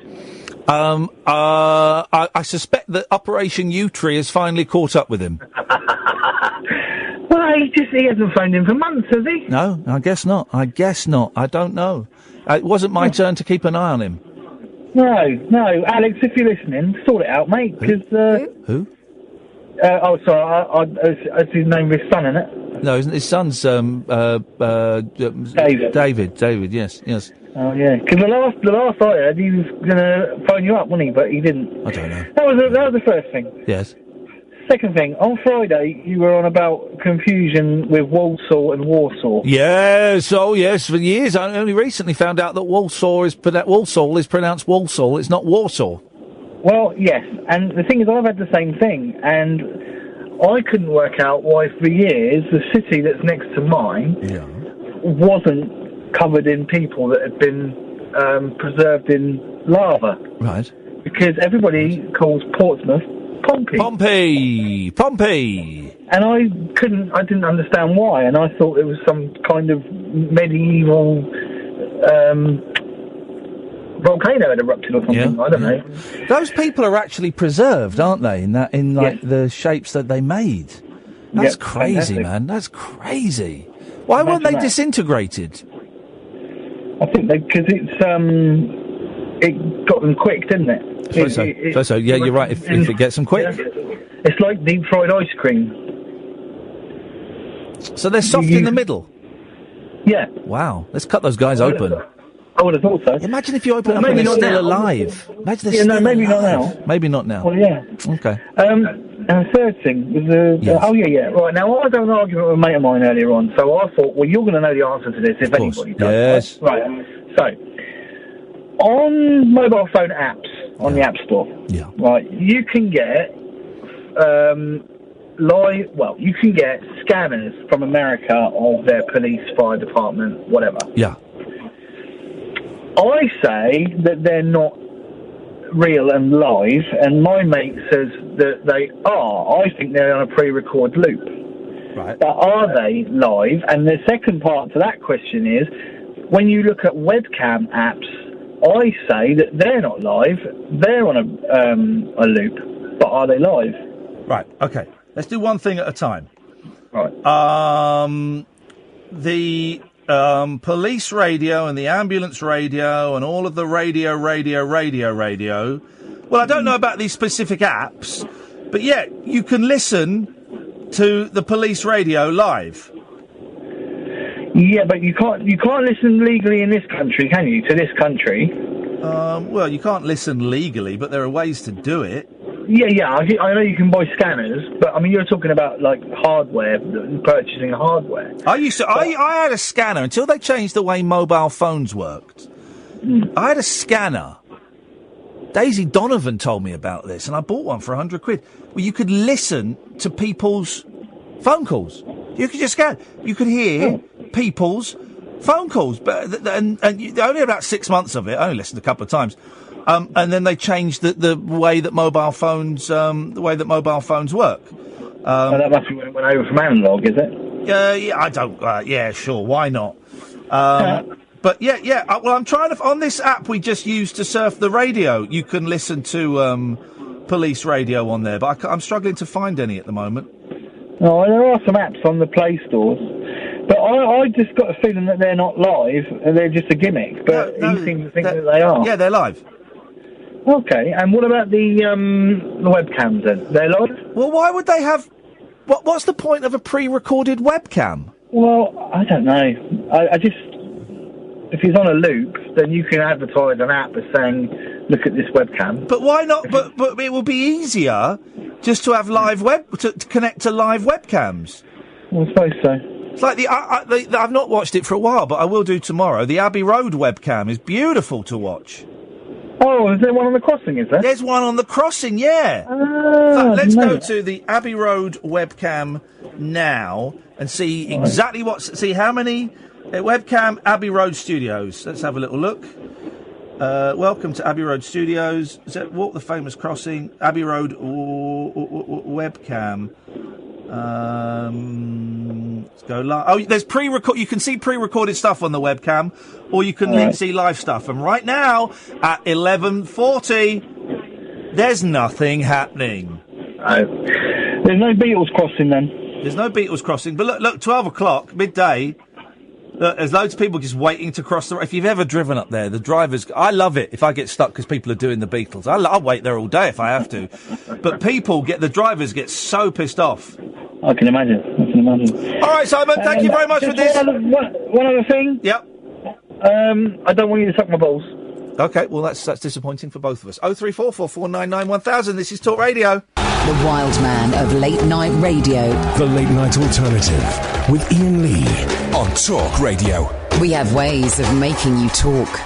03444991000. Let's go to Jackie. Good evening, Jackie. Good evening, Ian. Good evening. Have a little cough there, Jackie. Yeah, go on. A cough. Go on, cough it up, chicken. It might be a gold watch. Or a sense of humour. Hey. As we say here. Yes. I was listening to your call a few minutes ago about, phone apps and this, that and the other, and they can listen to your conversations. Yes. My partner, George, has a phone, was with O2, and a few months back we were talking, and he was talking on the phone to certain people. Then he started getting these messages through the message, saying say he was talking to somebody called Robbie. Yes. And then it was saying, thank you for blah, blah, blah. Try our new service on this link. And you click on the link. And I said, well, don't click it. We'll report it. Never click a link. No, never click a link. I never... People don't get this right. Stop sending me links to YouTube, to music, to book. I'm never going to click on it. And people send me links going, I know you don't normally like links, but you'll love this, right? And a couple of times I've clicked on them, right? And it's like a 50-minute YouTube video. And 2 minutes into it, I'm thinking, you've wasted 2 minutes of my life, so you're muted. But I know you don't normally click on links, but you'll like this one. You don't know what I like. This was really weird because we sussed it out in the end. We phoned O2 and said, look, his phone is being monitored by somebody. Yes. Because every time, we'll talk to my daughter... And he mentions a name. Now, he mentioned one person's name, and it's not even on his contact list. Yeah. And then he hung up, who he was talking to, he hung up. Then he got a message through saying, from that person's name. What? 2 days ago we did it, and I was talking to my daughter, Stephanie, and we said, Steph, A few minutes later, he hung up. He got the message through, the usual one, hi, and the name was from, he said, and the name on the top was from Steph. So he said, how do they know who you're talking to? How they, and we phoned up O2 and reported it, and they got blocked for a while, and then they started again. But 2 days ago, he said he was talking to my daughter, said, right, say ta to Steph. He said, all right, Steph, bye, Steph, see you later, darling. Hung up, and then a message came through within minutes saying, from Steph, please, hi, you haven't clicked on our link yet. This is our new system. Please try it. Oh, that's sneaky. How do they know? And we asked O2, we said, how are they hacking into his... I said, look, you're going to have to either change your phone and change your number, because this is going to carry on. I've never heard of this. That's creepy, man. So weird. I mean, but he's got a friend called Robbie who sends him messages all the time, so he sends them back on WhatsApp and Messenger. Yeah. But he spells it R-O-B-B-I-E. Yeah. And the Robbie that was coming through was R-O-B-B-Y. Okay, so obviously they're idiots, the people. Yeah, idiots, but geniuses. When he was talking to my daughter, Steph, and then the message came through from Steph, and the other one he mentioned, her name was Emma. We'll say his name was Emma. The message came through from Emma. She's not even on his contact list. How the flipping hell they... I know it's because I was getting for a while, and I nearly got sucked into it until halfway through towards the end of the phone call, and I went, hang on a minute, this don't feel right. But I still get messages from Barclays, who I bank with, but and it comes up on the same... Because Barclays do occasionally text me about stuff, about standing orders and just checking stuff. And it came up on the Barclays feed on my messages saying, oh, you need to call this number because some money has been taken out of your account. Yeah. And I phoned them up, and we spoke to them a few times, haven't we, Catherine? Yeah. Delightful arseholes they are. And, but they can hack in, they can make it look like they're coming from Barclays. Yeah, I think we have a problem with Santander and occasionally PayPal, and I phoned PayPal once because I said to my partner, have you just sent I said, you haven't sent $49 to such and such, and they said when it reads on the top it just says, hello dear customer. If it's from PayPal or anything, they'll use your full name. Also, another thing is if you hover over their address in the bar, you'll see that it's a lot of times it's nonsense. Yeah, and I look and I say, he said, oh, I've just had this. I said, don't click on anything till I get there. Wait till I get there. But these messages that are coming through now, I said, right, you're going to have to change your number then because they're listening in on your phone somehow. They must be. That's freaky. If anyone knows how that works. Yeah, tell me please so I know how to do it. 499-1000. Jackie, thank you very much for that. Thank you, Ian. Ta-ta! Cut off in the midst of her au revoir. Good evening, John. Good evening, Ian. Good evening, Kat. Yep. Hi, John. I don't know nothing about them phones. Like it's something like cloning, I think they call it, isn't it? No. Anyway, I was listening to it earlier on, and then I went on the computer. I listened to some computer music. Oh yeah. My favourite was Robocod 2. Robocod. Yeah. But it was on the Amiga, and I've Robocod? Yeah, it was James Bond. James Pond. Oh, James Pond. I remember James Pond. Yes. But I couldn't find the music what I used to remember, like. But you know, when you're on about the scanners. Yeah. I used to listen in, and you could pick up like local people on that the analog phones that was in them days. Yeah. And I remember listening to a call from somebody who you met in the jungle. You know, like from where I live in the northeast, there was two fellas that you met, and I remember listening to one of them calling somebody up, a girl, asking her if she fancied going out with him some night. Who did I meet in the jungle from the northeast? Well, it was Anton Deck. Oh, right, you listened to one of Ant... okay, you listened to Ant Deck's calls, wow. One of them too, hang on, how do you know it was them? Well, I recognised his voice and he said his name. Well, okay, all right, well, it could have been, I suppose it could have been. Oh, it definitely was him. Well, but you say he was asking somebody out, see if she fancied going up to the club and which one was it? Was it Ant? No, it was the other one. Wow, and yet the other one, Ant's the one that's come off the rails. Incredible scenes, incredible times. Well, fair enough, but I mean, he was just ringing up some girl. Good for him. To go out with him, Good for but him. She just brushed him off. Yeah, well. She didn't want to bother. I'd love to get brushed off by a woman, but... But anyway, the scanner thing, you cannot listen to the British police on scanners nowadays. Good. You can get an app for... Don't tell ISIS how to do it.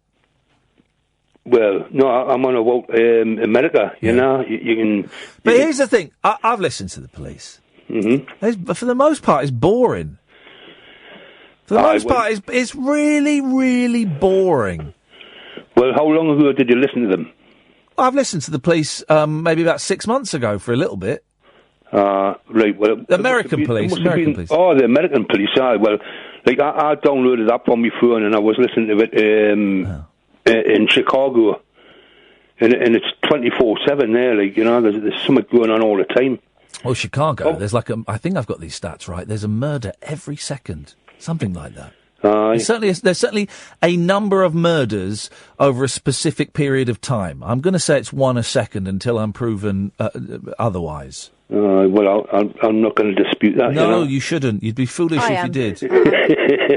Kath's being foolish. Well, I've got the 90 in, sorry. All right, John, nice one, mate. Thank you very much. Bye. Ta-ta. 0344 499 1000 is the telephone number. If you want to give us a call, you can do. I'm feeling very queer. I shouldn't have taken that tablet last night. Here's the thing, guys. If you stop taking medication, don't then, like, 3 weeks later go, I think I'm going to take some of that medication. It's made me feel a little bit, I don't feel stoned by any stretch of the imagination, but it's made me feel, who gives a shit? Detached. Who gives a shit about any of this, really? None of this matters. That's what it's made me feel. So I'm hoping that'll pass by tomorrow. But we'll see. We'll see. So that's my medical advice tonight. Is don't just take drugs willy-nilly. Anyway, I've chucked them out now. So there'll be none of that. And I remember, actually, one of the side effects is feeling nauseous. And it's an anti-anxiety drug, you know. So over a period of time, it evens out. But it's mainly, who cares? It's that kind of vibe. But I do care about this show, and it just feels a little bit flaccid this evening. For the last hour, I don't know, maybe it'll just be, you know, and I'm not saying this so everyone then tweets, oh, no, man, it was a really good show, man. It was a really, even your off nights, you're like the best thing on the radio, man. I'm really, really digging the show. It's not what I'm doing there at all. But I just, you know, I feel that we're missing a trick. So we're missing a trick somewhere. We're missing a trick somewhere. I know, that much I know. 0344 499 1000 is the telephone number if you want to give us a call. Let's go to the treacherous Sun, who've only got like 26 pages dedicated. No, they haven't got 26. It's like 20 pages dedicated to the royal wedding. A sex ban on England's footballers will make no difference to their World Cup efforts. 2 girls, 1 cup. Oh, God. What do they do in the cup? Is it pee or poo? And then they eat it, they drink it. Do they pee in a cup and then drink it? I've never seen it. I've never seen it. All I've ever seen are the reaction videos to 2 girls, 1 cup, where it's filming the face of children watching the video of that. So I've never seen 2 girls, 1 cup. I'm guessing they pee in it and drink it, but that's not the most disgusting thing you could do with 2 women in a cup. No. Researchers say a pre-match romp won't make players tired or less aggressive. So far we've had romp. Now we're going to have a good bonk. Oh. Can actually help them relax and boost focus. Boffins analysed the strength and endurance of sexually active men, average age 26. There was no difference in the weights they lifted or how many sets of leg exercises they did, whether or not they had had sex the night before. Other studies have shown fellas burn just 25 calories during sex. What? It's not worth doing it then. Get off! 25 calories? Flip. And it leads to no lasting change in maximum oxygen intake, heart rate or blood pressure. What the hell are we doing it for, fellas? I declare, what's the Greek play where women have a sex strike? Lysistrata, or Lysistrata. I'm never quite sure how you heard that. You seen this play? No. A really old Greek play, and the men are always off at war, and then they come back like proper ancient Greece. The We're men talking Spartans. They're Romans, aren't they? I don't know, but it's ancient Greece, and the men are always off at war. And then they want to come back and they want to do it, and the women they're always fighting, man. So they have a sex ban. I was in a version of Lysistrata at college, and the convention is, and I'm going to say a rude word, guys, but the convention is that the men have to wear massive strap-on erections, and so I had a massive strap-on erection in this play. Imagine the scenes. Anyway, we'll do this sex story in a bit. This will keep the kids coming back. 0344 499 1000 is the telephone number. If you want to give us a call, you'll speak to James. He will take your name and number, and we'll give you a call straight back. This is the Late Night Alternative on Talk Radio. The Late Night Alternative with Iain Lee on Talk Radio. We have ways of making you talk. A rather disagreeable lady from South America, who throughout her long and checkered existence resolutely refused to dance. Her name was Nina.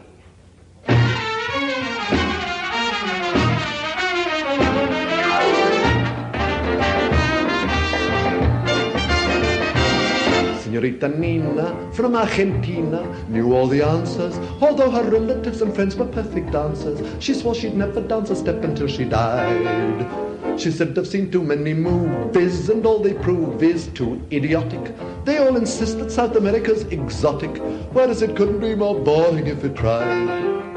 She added firmly that she hated the sound of soft guitars beside a still lagoon. She also positively stated that she could not abide a southern moon. She refused to begin a begin when they requested it, and she made an embarrassing scene if anyone suggested it, for she detested it. Though no one ever could be keener than little Nina on quite a number of very eligible men who did the rumba. When they proposed to her, she simply left them flat. She said that love should be impulsive, but not convulsive, and syncopation had a discouraging effect on procreation, and that she'd rather read a book, and that was that.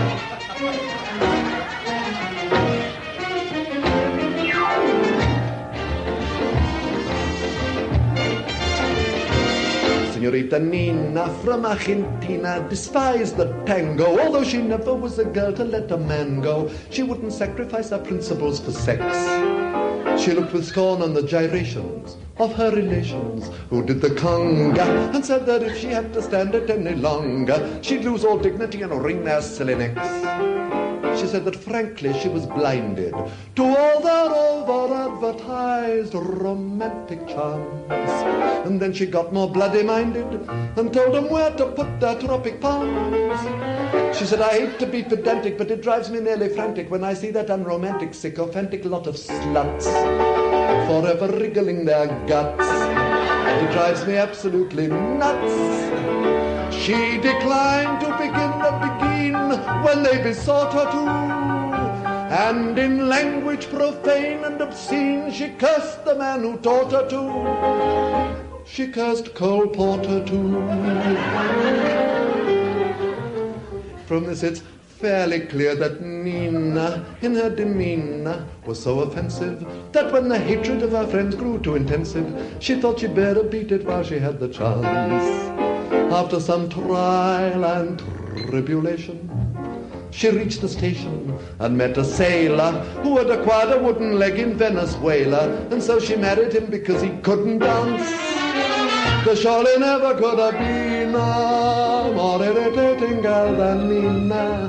They never speak in Argentina of this degenerate bambina who had the luck to find romance, but resolutely wouldn't dance.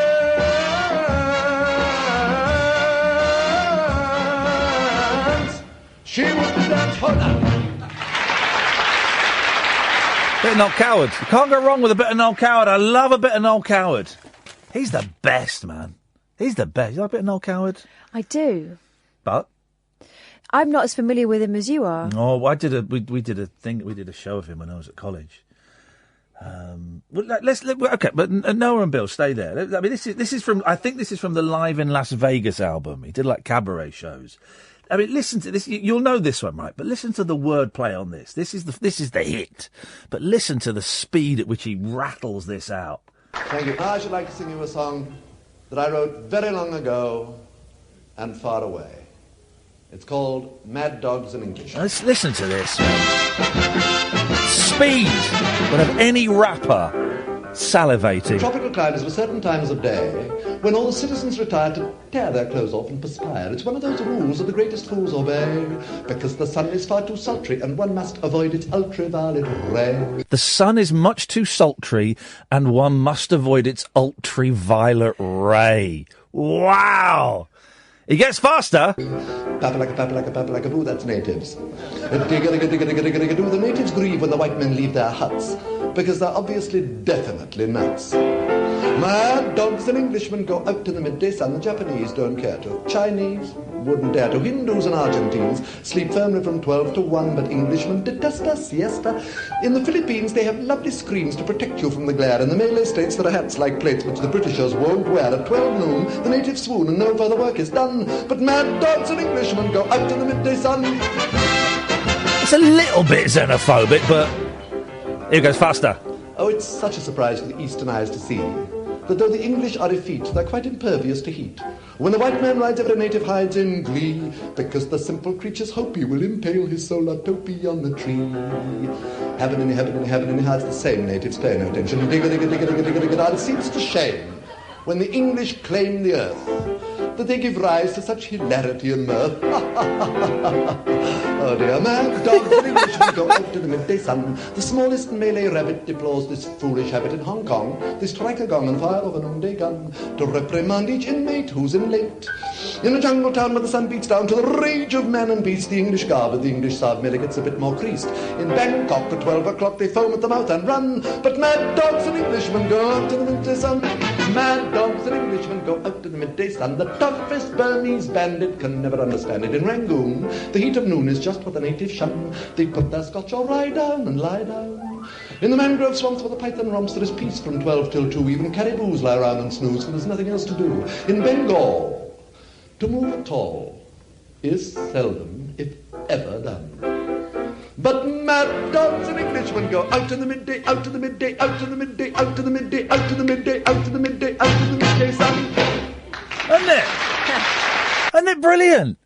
Isn't it brilliant? Let me play a little bit of one more. I'm on a Noel Coward tip now. Noah and Bill, I will come to I promise. So he writes these very clever, witty, funny songs. And then he writes, as well, the most tender love songs. Obviously, he was gay, right? When it was a time when it was illegal to be gay and, all that horrible stuff.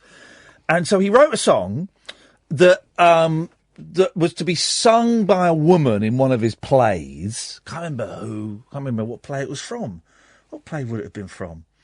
But it's kind of been taken as it's like him singing about him being in love. It's just stunning. Listen to this. I met him at a party just a couple of years ago. He was rather over-hearty and ridiculous, but as I'd seen him on the screen, he cast a certain spell. I basked in his attractions for a couple of hours or so. His manners were a fraction too meticulous. If he was real or not, I couldn't tell. But like a silly fool, I fell mad about the boy. Isn't it? I know it's stupid to be mad about the boy. I'm so ashamed of it, but must admit the sleepless nights I've had about the boy. I'm so ashamed of it, but I must admit the sleepless nights I've had about the boy. Isn't there a line, here and there are traces of a cad about the boy? Oh, yeah. It's not the best recorded, but I mean, hang on. on the silver screen. He melts my foolish heart in every single scene.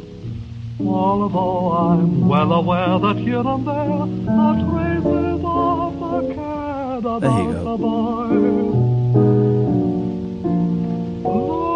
It's just, what a song. And then it's a beautiful love song anyway. And then when you kind of extrapolate it and put it in the context of a bloke who was secretly gay in a time when, you know, it was illegal to be gay. I mean, within his fraternity, I think people were, you know, theatrical community have always been very open to different, you know, lifestyles. But when you realise it's him singing about a boy that he's met, a young man that he's met, you think, oh, flipping heck, man. That was the only way he could express it, was writing a song that he would then get a woman to sing in a play. Crazy times. Let's go to Noah. Good evening, Noah. Hi. Hi, Noah. Oh, God. I'm ringing you tonight. I don't even know why I'm ringing you. I'm just really lonely, and I need to talk to someone, anyone. I mean, I've travelled all the way over. I mean, I live in Ireland. I've travelled all the way over to my friend in, you know, UK. I won't want to say where he's from because I don't want to get him in trouble. Yeah. But, like, I'm kind of in love with this guy, and it's just, like, you know, I just, you know, feel, you know, for the first time I realised that isn't how he feels about me. It's just he was, you know, feeling sympathy towards me for everything I'm going through, and I don't know what to do. I'm completely heartbroken, sitting out in the back garden in somewhere I don't even know where I am. It's like in the middle of nowhere, a strange country, and I don't know what to do. Well, how apt we just played Mad About the Boy. I'm really sorry to hear that, Noah. What a lousy situation. It's not his fault. It's completely my own fault. It's just any man that paid attention to me, it's the first man that's ever paid attention to me, really. I mean, you know, I'm trans, and it's like, it's just completely horrible that I feel this way. Well, I don't know if it's anyone's fault, his or yours. It's just, I don't know. He showed me a bit of kindness, and I, you know, misread it. No, I don't know what to do. It's like, I'm just sitting and... Have you... So you've gone over from Ireland expecting there to be a romantic... No, I didn't even expect that. Right. I don't even know what I expected. I just thought maybe I could feel some kind of companionship, maybe, but it's, you know, it's just hard being around because he has children and everything, and I just feel like I'm just in the way at this stage, and I don't want to be here. Has he... I want to be home. Well, okay, let's ask a couple more questions, and then let's have a look at maybe a couple of options. So have you said to him then, this is how I feel about you, and he's gone, well...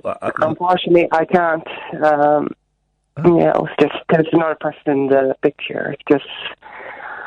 So, he went to bed a couple of hours ago, and I'd just be sitting out his back drinking, like a half a bottle, and a bottle, drink about a bottle and a half Captain Morgan just to you know, just feel normal. Yeah.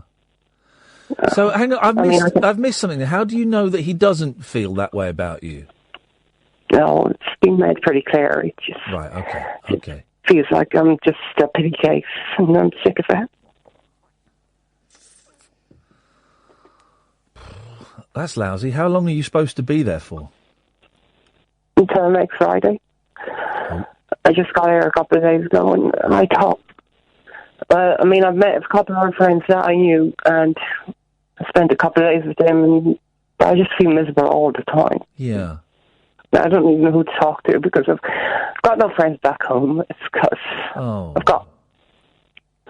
So I just on my own all the time. It's like, so one person shows me a bit of affection, I read way too much into it. Yeah, I've done that. I've been you, and I've also been him as well in those. I've been on both sides of that situation. Yeah, I'm kind of hiding out in these child's, like, I don't know, it's like a well put together windy test. It's like made out of wood and stuff, but that's where I'm hanging out right now. Like, so he's in bed and with his kids, and there's not a woman I've seen. Like, I was just friend to him. Like, he never led me on, but I kind of led myself on, if you know what I mean. Yeah, I do know what you mean. How old are his kids? Roughly? Under 10? 8 and 3. Okay. Can I give you a little bit of practical advice? I know. Don't it's not great to be that pissed when there are kids around. Well, they don't know anything about it. Well, they don't know now. They don't know now, No, but they might. It's you just when we're I mean, I know we've had a couple of conversations before, but you don't understand. Like, for me to feel like a normal human being, I have to have half a bottle of rum. Just I know. to feel like. I appreciate that. I'm just saying that if I'd invited someone to my house, and they I'm really good with the kids. Like, today I was teaching them how to do cartwheels and being friends with them. I'm not having a go at you. I just want to. I'm just saying my thing. If I invited someone to stay around my house with my kids, and that person had drunk a bottle and a half of Captain Morgan, I'd be. They don't even know. I'd be fuming. They went to bed at 8 o'clock, and I started drinking when he went to bed around 11. And even if. Okay, I think you miss. I don't know if you're deliberately missing the point, and I'm not saying this to have a go. I get it. If I came downstairs the next day and saw the bottle and a half had gone, or whatever. Well, it was my own bottle, but that doesn't make a difference, does it? It's like just pathetic. I know. I'd be furious if someone drank that much in my house with my kids in there. I would be furious. I'm not actually in the house. I went for a walk and I went on a train. So you're not going back to the house then? Well, I mean, I'm in his, like, Wendy house at the moment. I went back and I said, I can't go back to the house right now. I don't know. Just pathetic. I know. Okay, well, I don't know why we're arguing about this, but if someone drank as much as you had and was in the vicinity of my children, whether it be in the Wendy house, the garden, the front garden, the house, I would be furious. That's all I'm saying, because I don't think that's not a great thing to be doing. But so what options? I don't know anywhere to go. If I had anywhere else to go, I would. But I'm in a different country. I don't know anyone else. Well, you could stop drinking in the house where there are kids. I'm not drinking in the house. Come on, Noah. Come on now. Now you're just being silly because you're drinking in the kids' Wendy house, which I've got to say, as a parent, is. They'll be going to school in the morning. I'll be gone by then. I'm planning to just go into town, the city centre, and just hang out there and just be by myself and just. Okay. I don't know. Okay, but you can't go home. I can't go home till Friday. So I don't have it. Why can't you go home until Friday?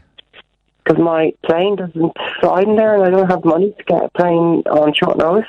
Right. Okay. Well, how much does a plane cost on short notice? 170 or something like that. Right. Okay.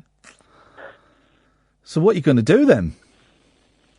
Don't know. I'm going to sell broth, I guess, and try and just pretend it didn't happen in the morning. I don't even want to ring you. I just need to talk to someone. That's what I'm talking over there. Would talking to the Samaritans help? I don't know. I mean, I was picturing myself just hanging off a clothesline, say. Yeah, that's not great. Oh no, that's not great.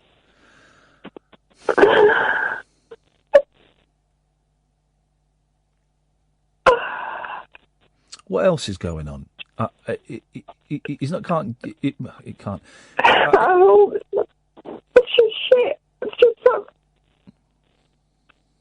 It's probably what he does to me. It's like.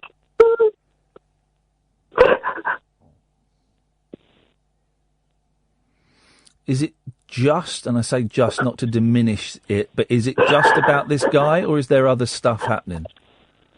Oh, I don't know where to start, to be honest. I mean, we've had a couple of really, antagonistic conversations where I've been on the defensive to begin with, but that's where I'm at every day. It's like I'm on the defensive with everyone. I'm like...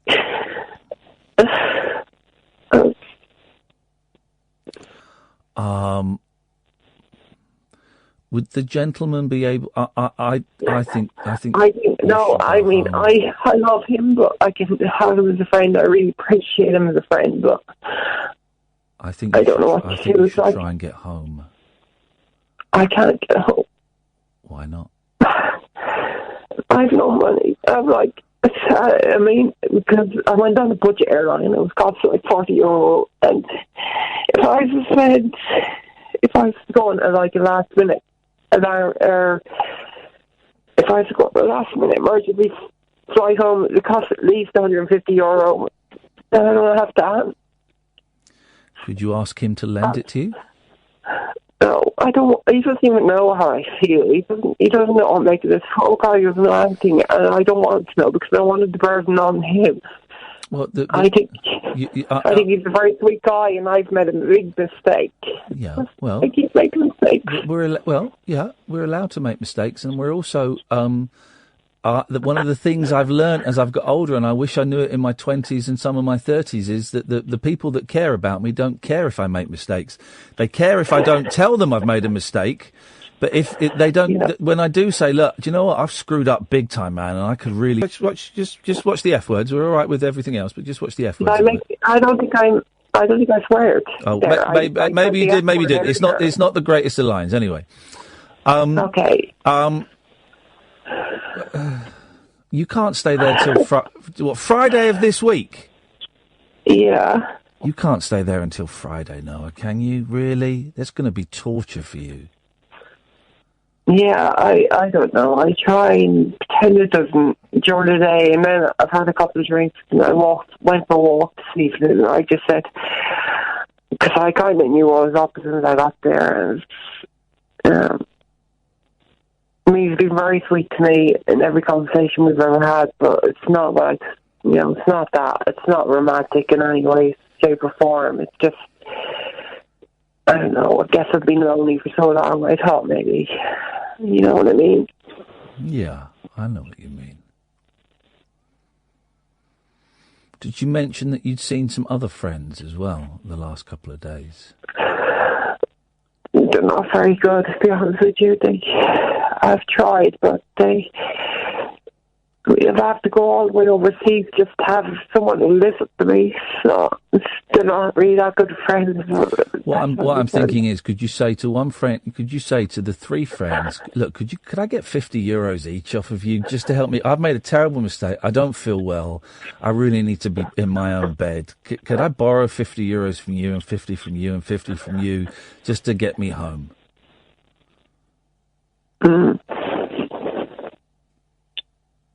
I don't even know if they like me that much. Oh, you can. There's only one way to find out. Yeah. So what is your plan? So your plan is to stay there until Friday and what? Go nuts?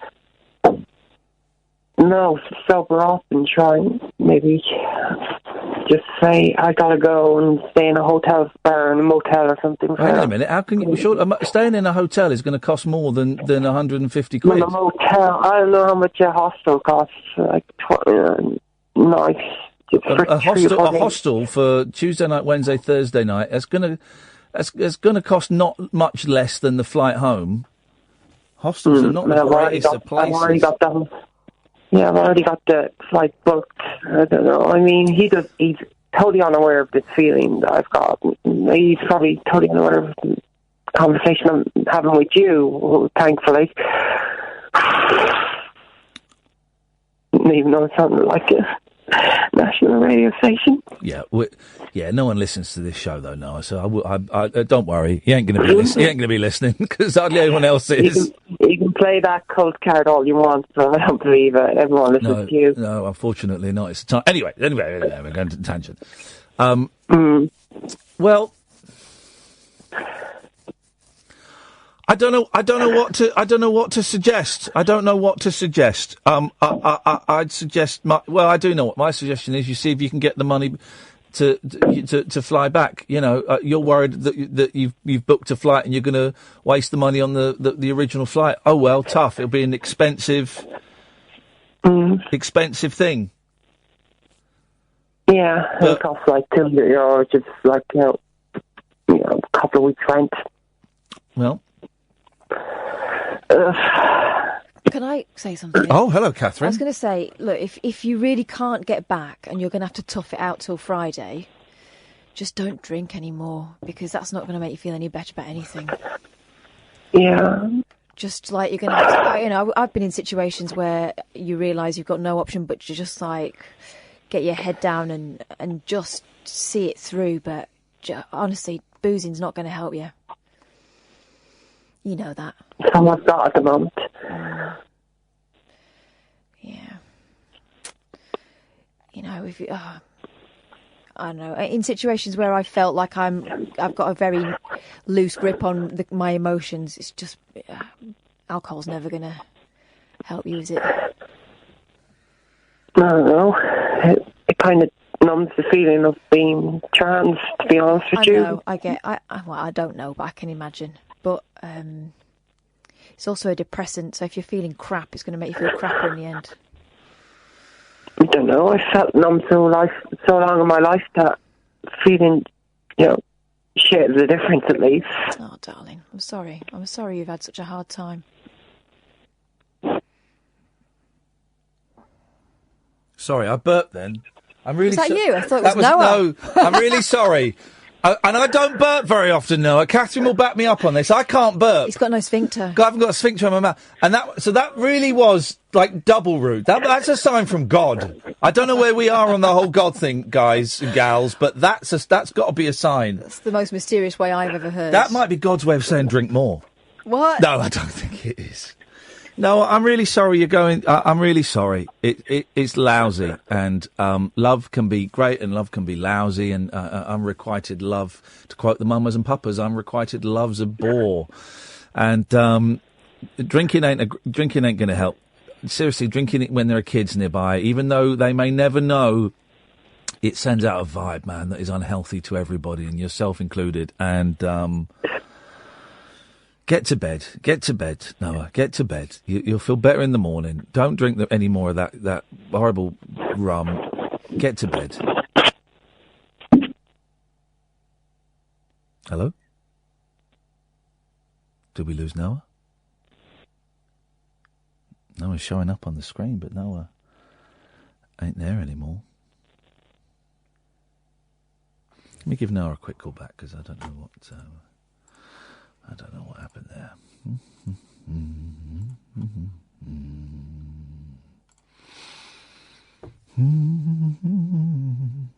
Yo, that was loud.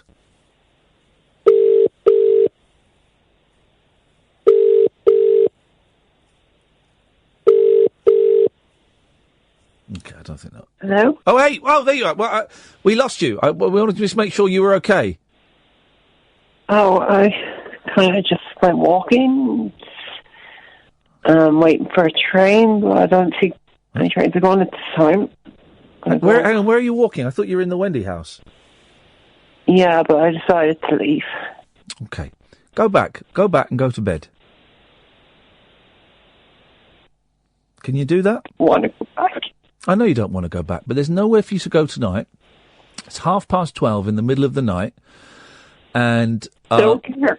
I know you don't care. But we care. And he will care enough, that he wouldn't want you to be wandering around at 12:30 at night. But I care. And I would really appreciate it if you just went back, just went to bed. That's all you got to do. All you got to do is get your head down on the pillow, and then tomorrow you can face the challenges. But you're not going to get a train. This is Britain, for crying out loud. You're not going to get a train at 12:30. We work in London, and the last train is about 12:30. So you're not going to get a train, Noah. You've got a long old night ahead of you if you're thinking of sitting on a train platform. There's not going to be another train for another 6-7 hours. And even then it's the milk train, which is going to be lousy. You're going to be freezing, and you've got nowhere to go. Go back to bed. Go back to his place where you're staying. Get to bed. Could you do that for me, please?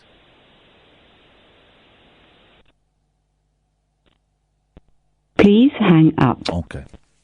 Please hang up. Okay. Well, I feel we've. Life, huh? Poor thing. Life. 03444991000. This is Talk Radio. The Late Night Alternative with Iain Lee. Unfiltered Night Talk with the original king of unconventional conversation on Talk Radio. We have ways of making you talk. By the way, Catherine, I've had... The video has been posted of what's worse, an anal fissure or giving birth. I've had many women saying anal fissure is worse. Many, many women. So thank you, sisters. I appreciate that. Makes me a feminist. Let's go to Bill. Good evening, Bill. Good evening, Ian. How are you, sir? None of your business, Bill. What you got for us tonight? I've actually got five different subjects, but it won't take more than 2 minutes if you've got the time for that. I've got the time. Last time we spoke about Munchausen syndrome, if you recollect. Yes, I recollect. The actual literal meaning of Munchausen syndrome is people that dream up illnesses to get hospital treatment, which isn't my case, is it? No, your case is that you say things that are blatantly untrue. Yeah, but it's not the literal meaning. Well, it doesn't have to be the literal meaning. Okay, okay, fine. Come on, I've got you now. What do you mean you haven't got me? You haven't got me? No. Well, the literal meaning, you interpreted it the wrong way. Well, no, you haven't got me. I'm not the one that lives in a fantasy world and tells massive lies.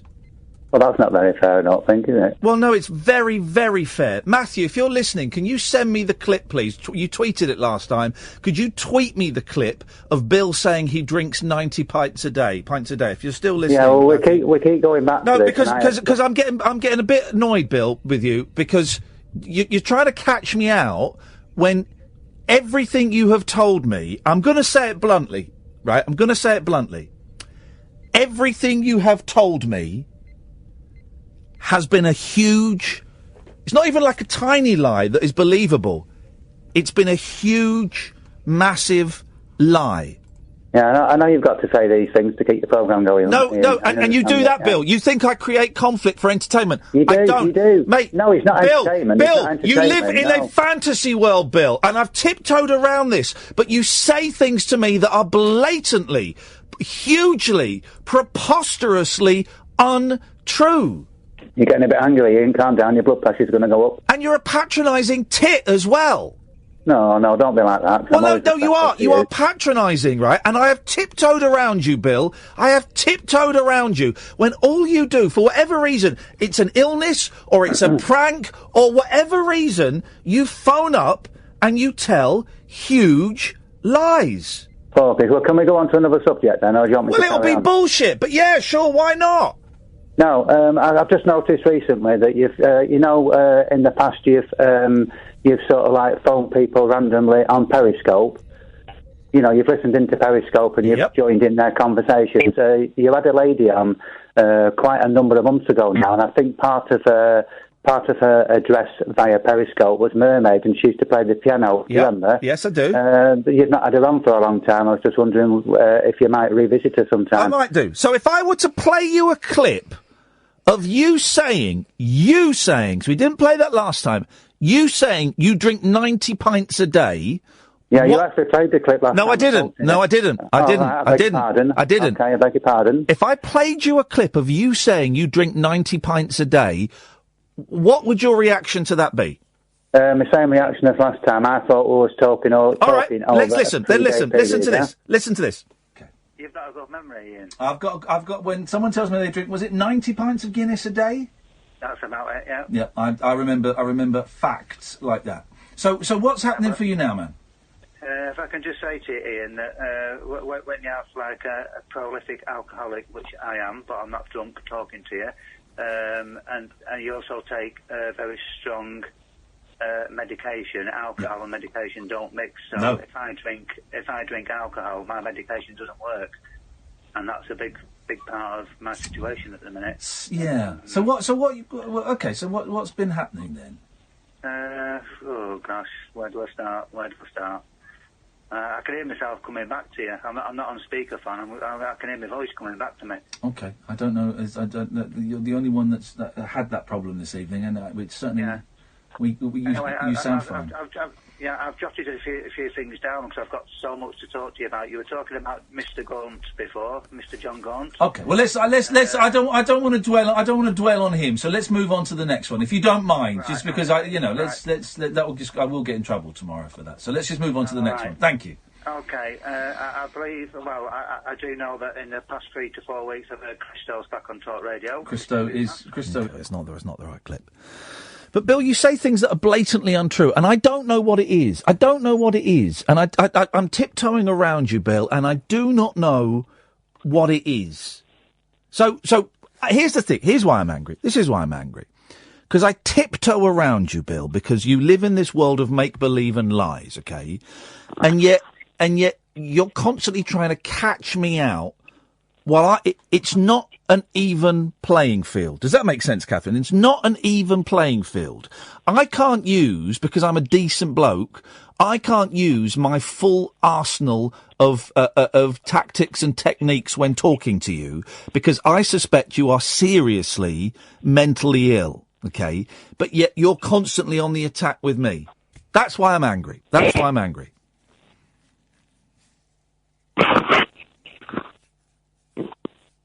Bill? Yeah, I'm still with you. Sorry, I thought you were still playing the clip, Ian. Sorry about that. I had you on speakerphone for a minute. Okay. Yeah, I understand that, but I didn't hear the 90 pints of Guinness come out. No, that was the wrong clip. But you actually... Well, no, you said it. You said it at the start. You said, so you're saying you drink... He's going to say that he thought he meant... Bill, you said you drink 90 pints a day. You said it. You said it on more than one occasion. And I have to tiptoe around you, Bill, because I think you are seriously, seriously ill. Right, well, so if I over-exaggerated, then I apologise. But then the last time, how much did you say you drink the last time? I thought we was talking in the context of over 3 day period. Of course, because that's how time is usually measured in 3 day periods. So you're saying you drink 30 pints of Guinness a day? That's correct, and that's bollocks reasonable. as well. That is bollocks as well. Well, I don't think it is. No, it is. No, we won't agree to differ, Bill. We won't, because that is a lie as well. How much did your car cost? My car cost about 28,000. That's a lie. No, it's not, because you got the Ford Focus ST3. You look on the website, on the Ford website, and you'll see how much sure it is. ST3 You ain't got 28 grand to spend on a car. Why haven't I? How do you know that? Yeah, well, because you got... And also, if you're drinking 30 pints a day... Yeah. When are you going to drive? When I was working for 22 years as a when are you going to drive? When are you going to drive when you're an alcoholic that drinks 30 pints a day? No, you're not allowing me to come back. You keep interrupting me. I'm respecting you. Answer the question. When are you going to drive when you're an alcoholic that drinks 30 pints a day? Because I'm imminently waiting for funding to go into detox and rehab. That's bollocks as well. No, well, if you want to ring Inspire in Accrington, you'll find it's quite true, Ian. I don't. I don't. Ring Inspire. I can prove it to you. You're asking me the question, and you're coming back to me. I'm saying that I can prove it to you. Not my duty to prove anything. I'm not the one that's spouting this stuff. I worry about you, Bill. I worry about you. No, but if you're making accusations against me, and I can prove it to you, and you won't take that proof, and that's not my fault. Your proof... my proof is via Inspire by a third party. Saying phone them is not proof. Saying phone them is not proof. No, it's not. You wouldn't go into a court of law and they'd say, right, Mr. Lee, we think you murdered this person. I go, no. I can prove I wasn't there. Phone my wife.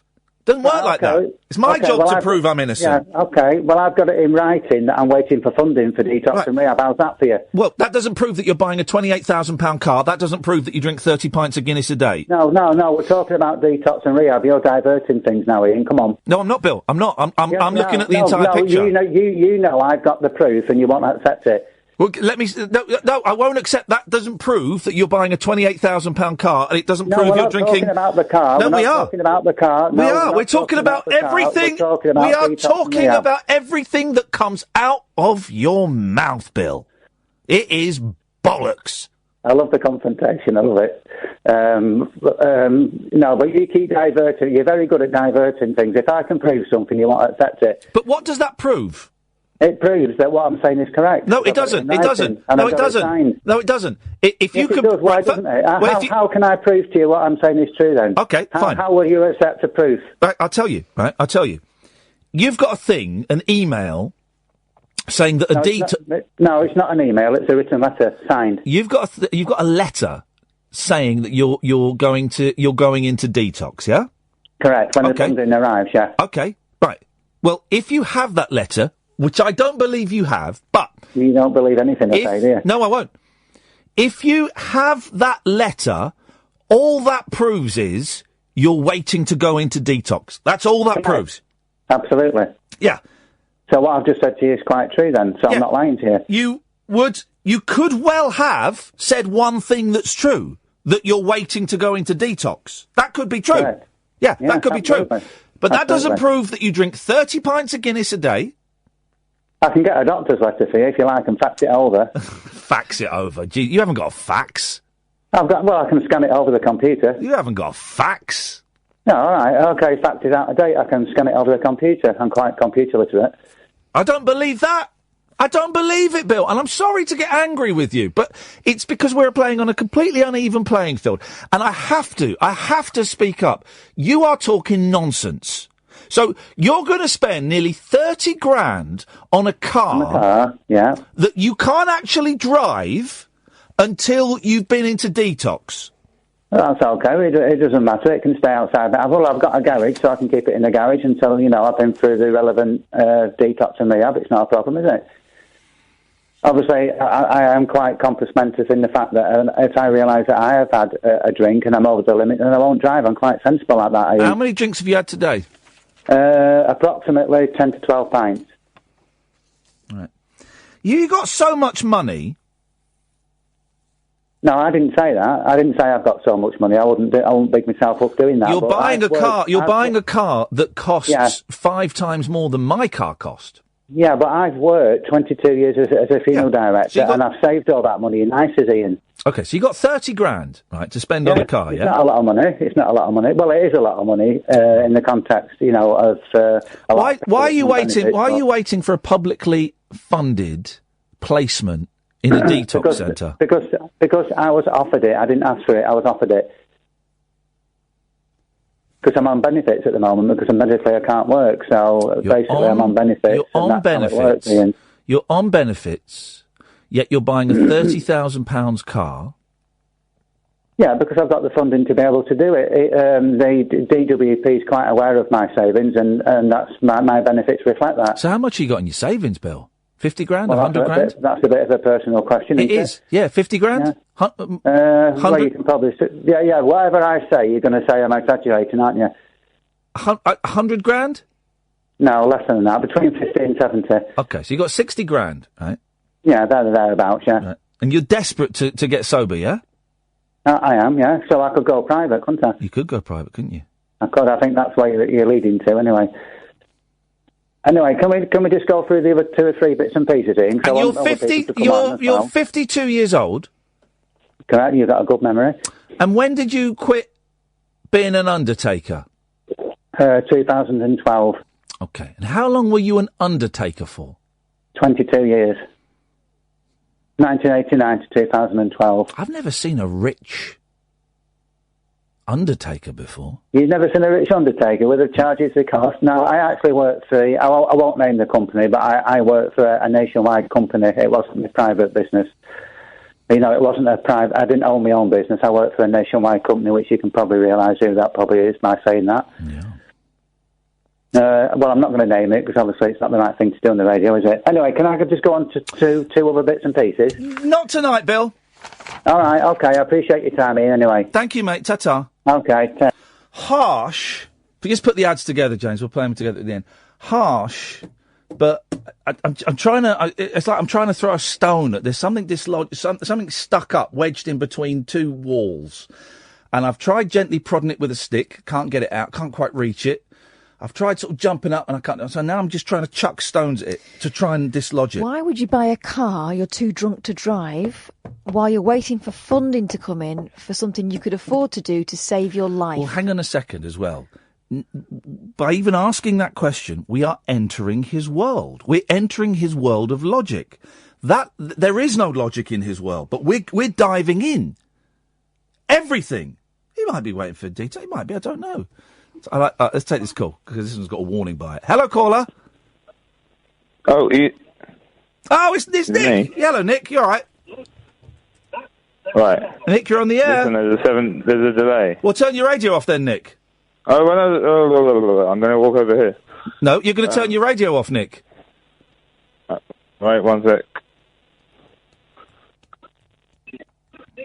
Oh. Nick, turn your radio off, man. Seriously, because I'm not in the mood to piss around. 7 seconds ago. Oh, no, you're not in the mood to piss around. No, so turn your radio off. It is. Good. What do you want? You.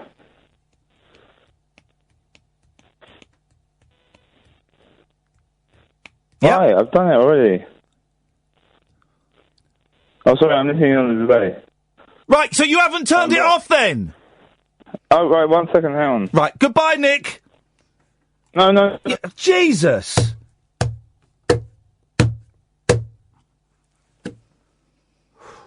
Breathe. Good evening, Glyn. How are you doing, Ian? None of your business, mate. What do you want? I'm happy tonight. Great. I'm glad to hear it.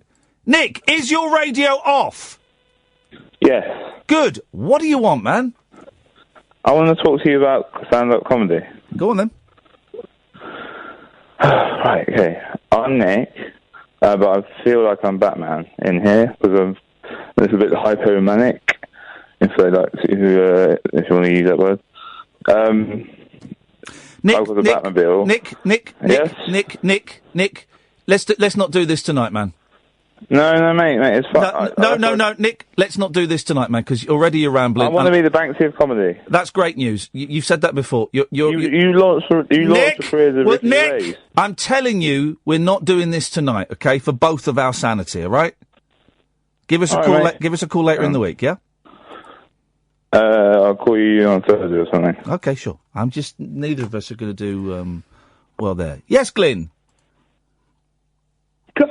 I apologise, Ian. I thought you cut me off or I cut you. I cut you off. Let's go to Pablo. Good evening, Pablo. Oh, how do you? All right? Yeah, get to it, man, because I'm not in the mood. Well, I've had a bit of rubbish day myself, so I can empathise. No, it's just a bit of a clunky gear change to something positive. What's happened to your voice, man? You've been shouting a lot. No, just a bit of a rubbish. Well, a very good 24 hours in the fact that I had a gig that I went to, which was very good. Yes. But then my son took ill, so we've been to the hospital and all that. Oh, man, I'm sorry to hear that. It should be all right. They can fix it, can they? No, wait, he was just having a lot of seizures, but they thought it was meningitis for a second, and then realised that it was just a temperature regulation thing. But yeah, no, he's through the worst of this. But with that being the case, I wanted to contribute in regards to, on a positive angle, in regards to the best computer game music. Here we go. We got a phone in, guys. With the last 5 minutes of the show, before Paul Ross comes in at 1, we got a phone in. Away you go. Well, it also covers another subject in regards to balls. It's Katamari Damacy. What? I know you don't do links, but I had sent you a link on Twitter. But if you type in, I'm not going to type in. Listen, I don't do links, and I don't then type in things that people have recommended. I don't. No, if you go on YouTube and type in a thing. Thanks very much for calling. Yes, Glyn. We keep losing each other here. Yeah, I keep cutting you off, man. Damien, good evening. Hello, is it me, Yeah. Listen, I feel bad coming on now because you've had a bit of a heavy half hour. But do you know these apps you can listen to the police on? Yes. Well, my mate told me, listen, I've got this app you can listen to the police on. So it's the worst thing I ever did. Don't do it. Why? It's called Spotify. Oh, for right? Hello, caller, you're on the radio. Hello, sir. It's me again, Hercules. I was cut off. What's happened? It's because you're doing a fake voice. Oh, no. Yeah. Glenn! Ian, I never want to lose you. I love you. Okay, that's all right, fella. What can we do for you? Too slow. So... Overwhelmed by love. Here's what my post-show head will be thinking on the way home. It's too harsh on Bill.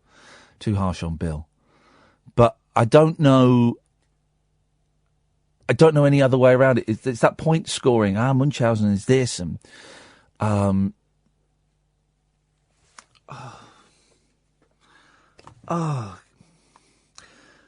Munchausen syndrome is a factitious disorder. Factitious, what a great word. a mental disorder in which a person repeatedly and deliberately acts as if he or she has a physical or mental illness when he or she is not really sick. Okay. He's got it. Like being an alcoholic. Thank you. Thank you. Thank you. There it was. There, it literally just made the connection. There it is. There it is. I will go home and think I was too harsh on him. Maybe I was, but do you know what? It's life. It's a radio show. None of this matters. None of this is important. People tell you this is important, then they're lying to you. Means all of this is meaningless, guys. All of this is meaningless. A woman wore a dress at the weekend that cost £300,000. That's what it's all about. Hello, caller. Hi, it's Damien again. I think you cut me off or something. What happened? Yeah, I did cut you off. Oh, give me some credit. Half an hour waited to get that out. Well. Come on, half an hour. This is everyone droning on. Sorry, we've run out of badges. Of him droning on. I mean, it's gone on a downer. I'm here trying to cheer things up, and you cut me off. Come on. That was one of the best ones I've ever done. Flipping heck! Wow. Is that really one of the best ones? Hiya, Kath, it was a good one. Come on, Spotify, listen to the police. Yeah, we got it. I'm not sure it was half an hour's worth. I was. How do you think I feel? I hope you feel humiliated and you're never going to try and do crap jokes again. Oh, come on. Listen to Glyn and all them and nothing. Well, I'm not saying that, all right. Anyway, night-night. Good night. He retracted himself.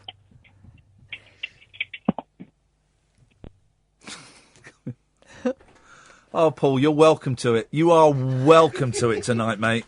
That was a great gag, I thought. Oh, you worked. You worked on TV in the 90s when standards were significantly lower. How you doing, man? Curious synchronicity tonight. Yeah. I've just finished last weekend Noel Coward's Diaries. Oh. And I had this in the car. Great, isn't it? Yeah, I love Noel Coward. Astonishing, but you're playing it. I'm in the lift, I'm thinking, hang on. Yes. Is this in my head or in the lift? Thankfully, it was in the lift. Do you know what? I don't know if I read Noel Coward's Diaries. I'll bring him in for you tomorrow. I'll finish with them, so I'll bring him in. I love Noel Coward. Diaries, you can dip in and out. You can read 2 or 3 quickly, days. Yeah. Yesterday, or whatever day it was hot and sunny, I spent the weekend in the back garden like this, Paul. Oh, why? Oh, with the big catapult thing? Yeah. It worked out well, didn't it? Big catapult thing. He was giving the pose photos of giving birth, basically, wasn't he? It's this thing, we had to fill water balloons, then fire this catapult. It was brilliant, so thank you, mate. We had a lovely, lovely time. What is on your show this evening? You got 60 seconds. We're talking about the future. Have you heard of Thoth X? It's a 20-kilometre tower they're going to take us into space with. A band's been signed to play it. They need to raise $10 billion in crowdfunding for it to happen. We're talking to the professor. He's an English professor based in Canada behind it. He reckons it's going to be on the way in 10 years. Arthur C. Clarke, come to life. Wowzers. The tower into space. You've still got 40 the tower seconds. into space. All that, and as always, of course, we're doing the usual old tosh. As I always say to you. All that and the usual old tosh. What's he giving you to read?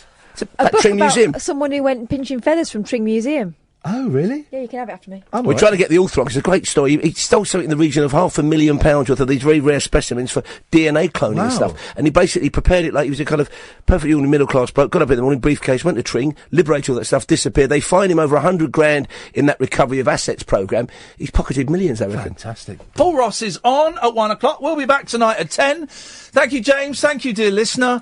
Thank you, some of the listeners. Some of you don't deserve any thanks at all. We'll be back tonight. Until then, from us, ta-ta!